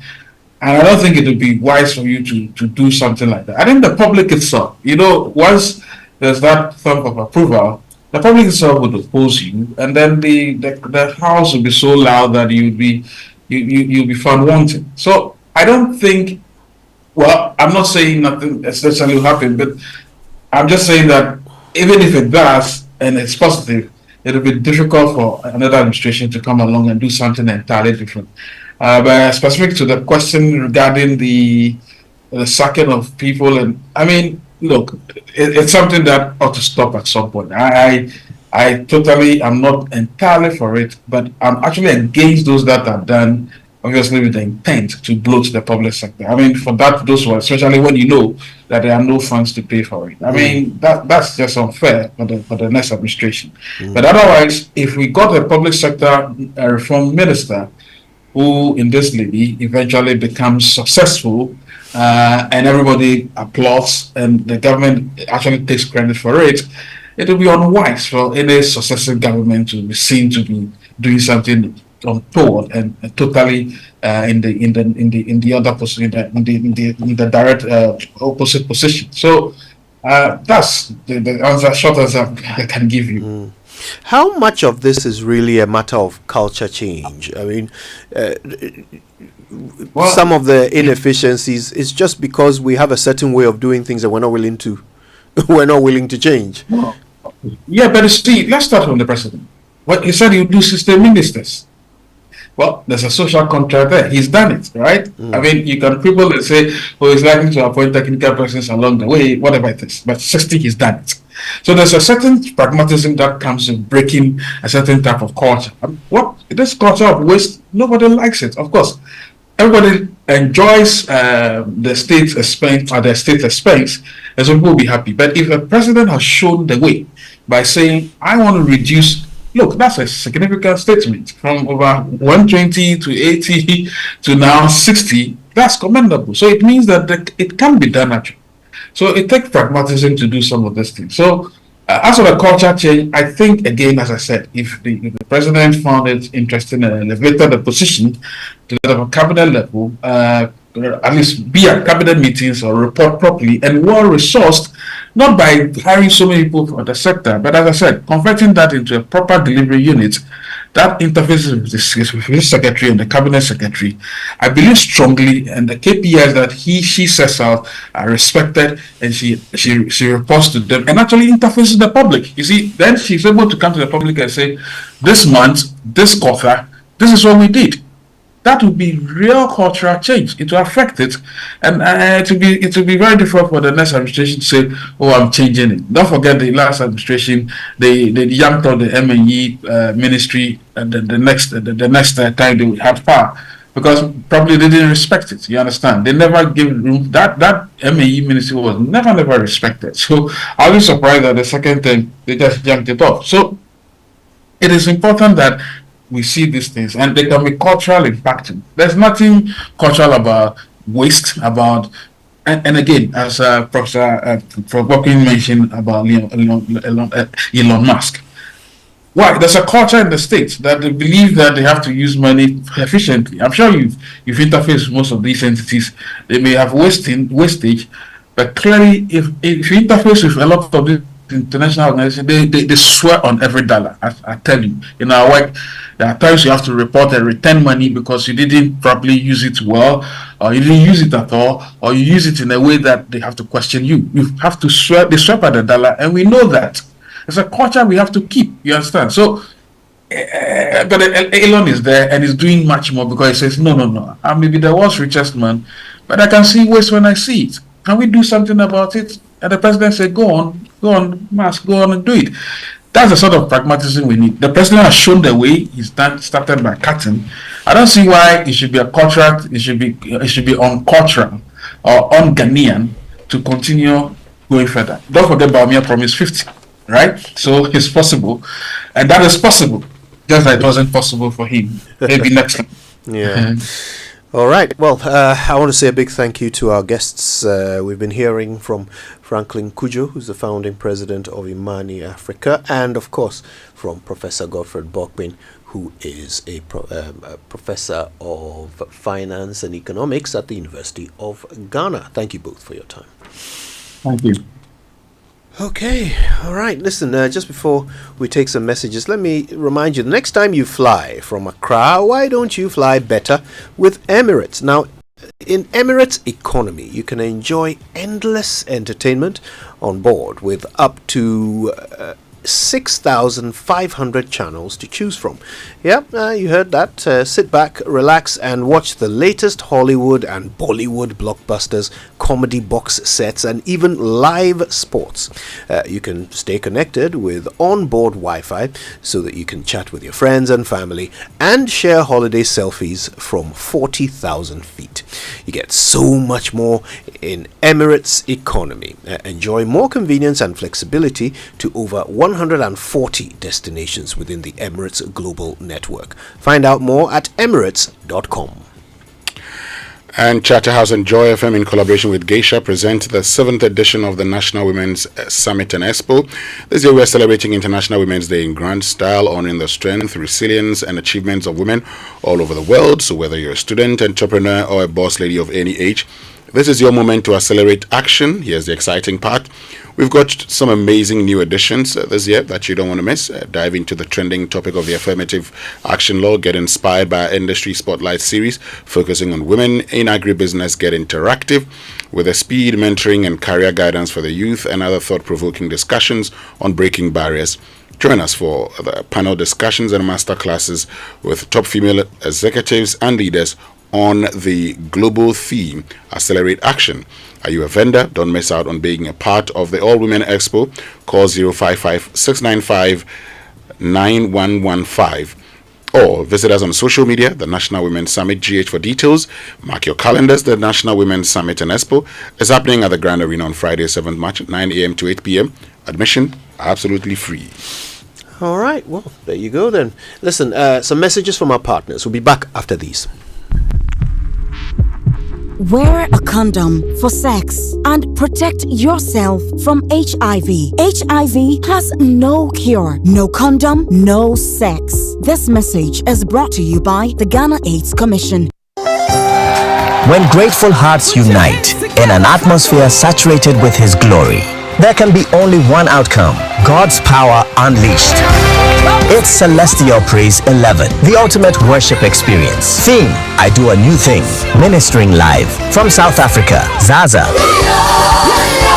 From Nigeria, GUC. I'll put you in front. From Ghana, Pastor Edwin Datson, Kwekute. Host, yours truly, Celestine Donko. It's Sea Praise 11. Date, Sunday the 9th of March 2025. Time, 3:55 p.m. Venue, Dominion Sanctuary, Victory Bible Church, Awushi. Tickets, single, 60 cedis. Double, 110 cedis. VIP, 150 cedis. Family of 5, 200 cedis. Dial star 447, star 1762 hash to grab your tickets instantly. Sponsors, V Spring, Go Music, Tang Palace Hotel. It's Sea Praise 11. God is doing a new thing.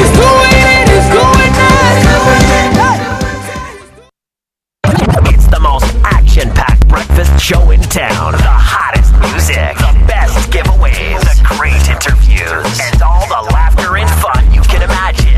Don't miss the Super Morning Show on Joy 99.7 FM. It's the best breakfast show in town.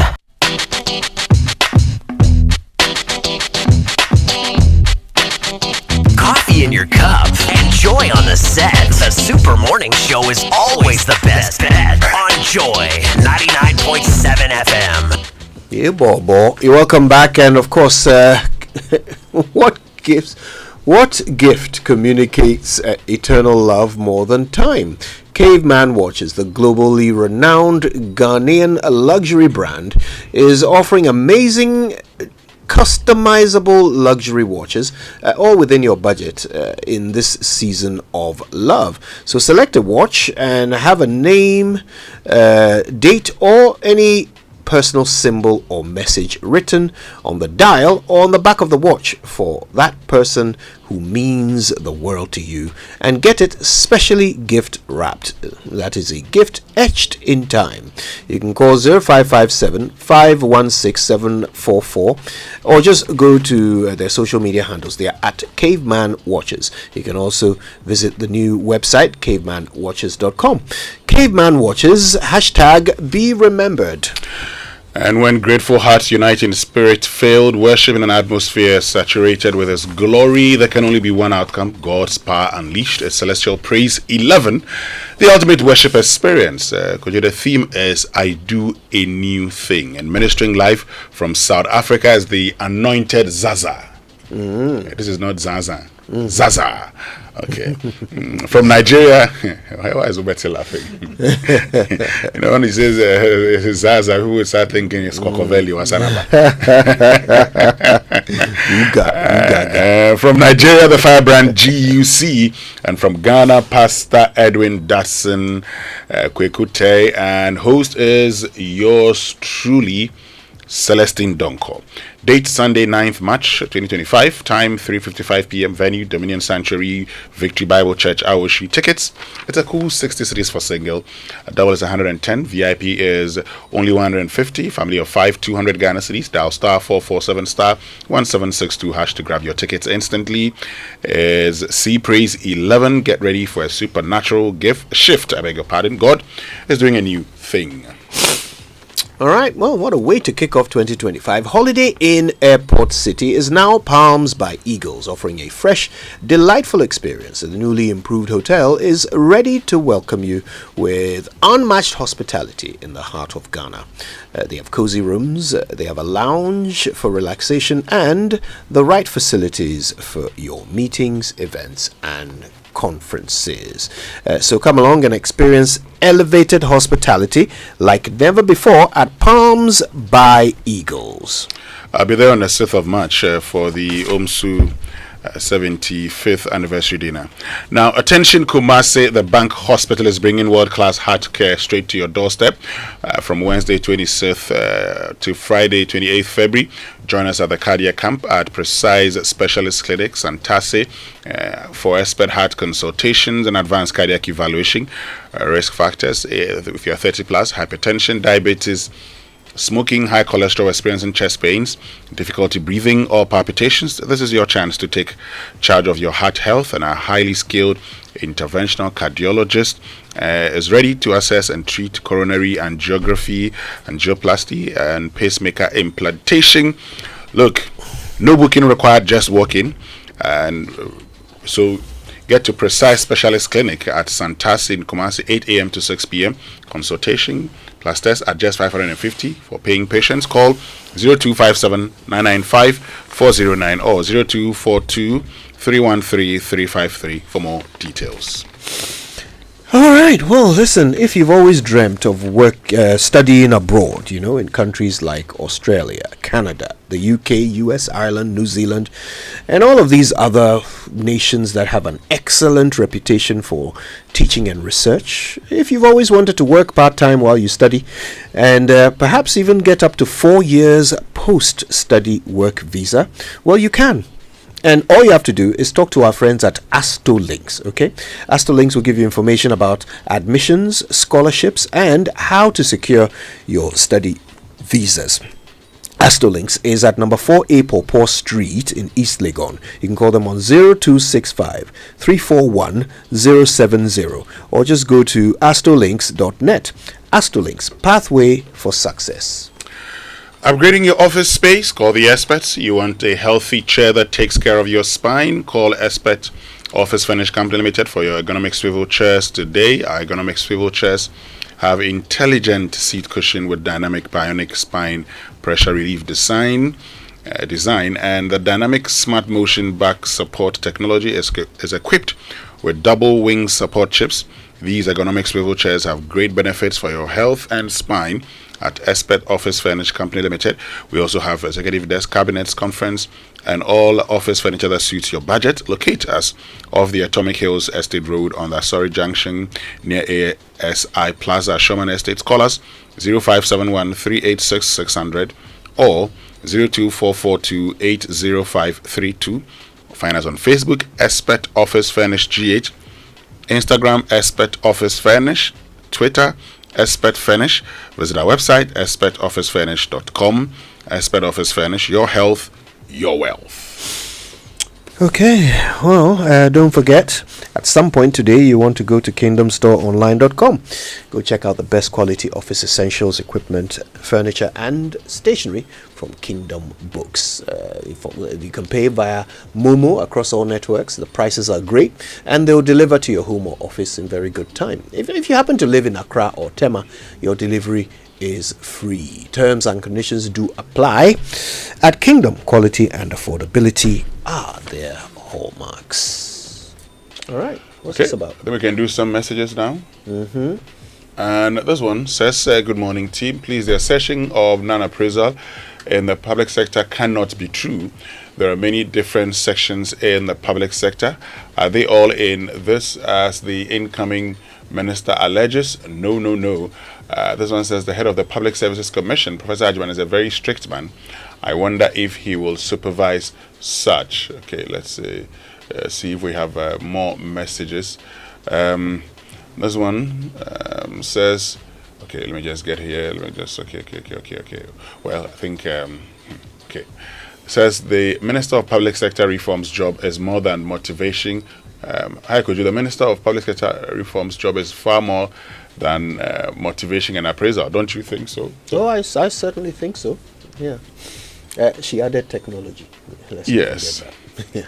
Also because, I mean, it depends on, she talks about evaluation also. It depends on the challenges that you inherit, okay, and what your definition of the problem is. So it looks like the minister's definition of the problem is like that. She thinks that many people get into the public sector, they are not properly motivated, so they don't really work. There are people who get in there also who are not monitored. Even when it comes to your job appraisal and everything, there's a problem with that. And so if all these things aren't checked, it would lead to a non-productive public sector. And that's what she thinks are some of the things that we must do. But I sincerely do believe that we can have these agencies within ministries. You don't necessarily need to create a minister of state in charge of public sector reforms.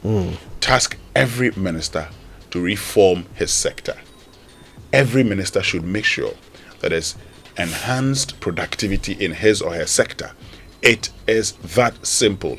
Okay? You don't need another person to be liaising with you and engaging with you and telling you what it is that you must do here and there. No. Franklin Kojo said something I thought was important. He said that the signaling from the top is important. So, for example, when President Mahama says, I'm going to have a smaller government, and then he goes ahead to have a smaller government, the suggestion here is that things can be done differently. So the signaling from the top makes all the difference. Yeah. We've referenced the American example so many times over with, the way Donald Trump holds Elon Musk to task, in this assignment of rationalizing, government expenditure. So the concept is the same. It will always come from the top. The signaling will always come from the top. So if in the presidency itself you see a certain reform of how they do things, if you see a certain change in how they employ technology, how they measure productivity, if you see a change there, then it will trickle down, because everybody will realize, okay, well, this is what my boss expects of me, so I must expect the same from my subordinates. And then it comes down, and then before you know it, it becomes the new culture. So, like you said, it can't be this idea that one person will then travel around the country and reform how we all work, in the public sector. That is a bit strange, and the expectation that will succeed seems a bit alien to me. But if there is a trickle-down effect of culture change, behavioral change, that to me seems a more likely outcome. Plus, while we're tackling it from the top, what are we doing in our schools? What are we teaching our children? How are we explaining productivity to our children? How are we measuring their productivity so that they expect that when they go into a job, their output will be measured? How are we doing that? Or are we still just teaching children how to pass exams? Good question. But that's what time would allow us this morning here on the Super Morning Show. All right. Well, we're glad you listened. We're back tomorrow with more. But until then, please keep it locked right here on Joy. My name is Koje Youngson. I'm the morning man.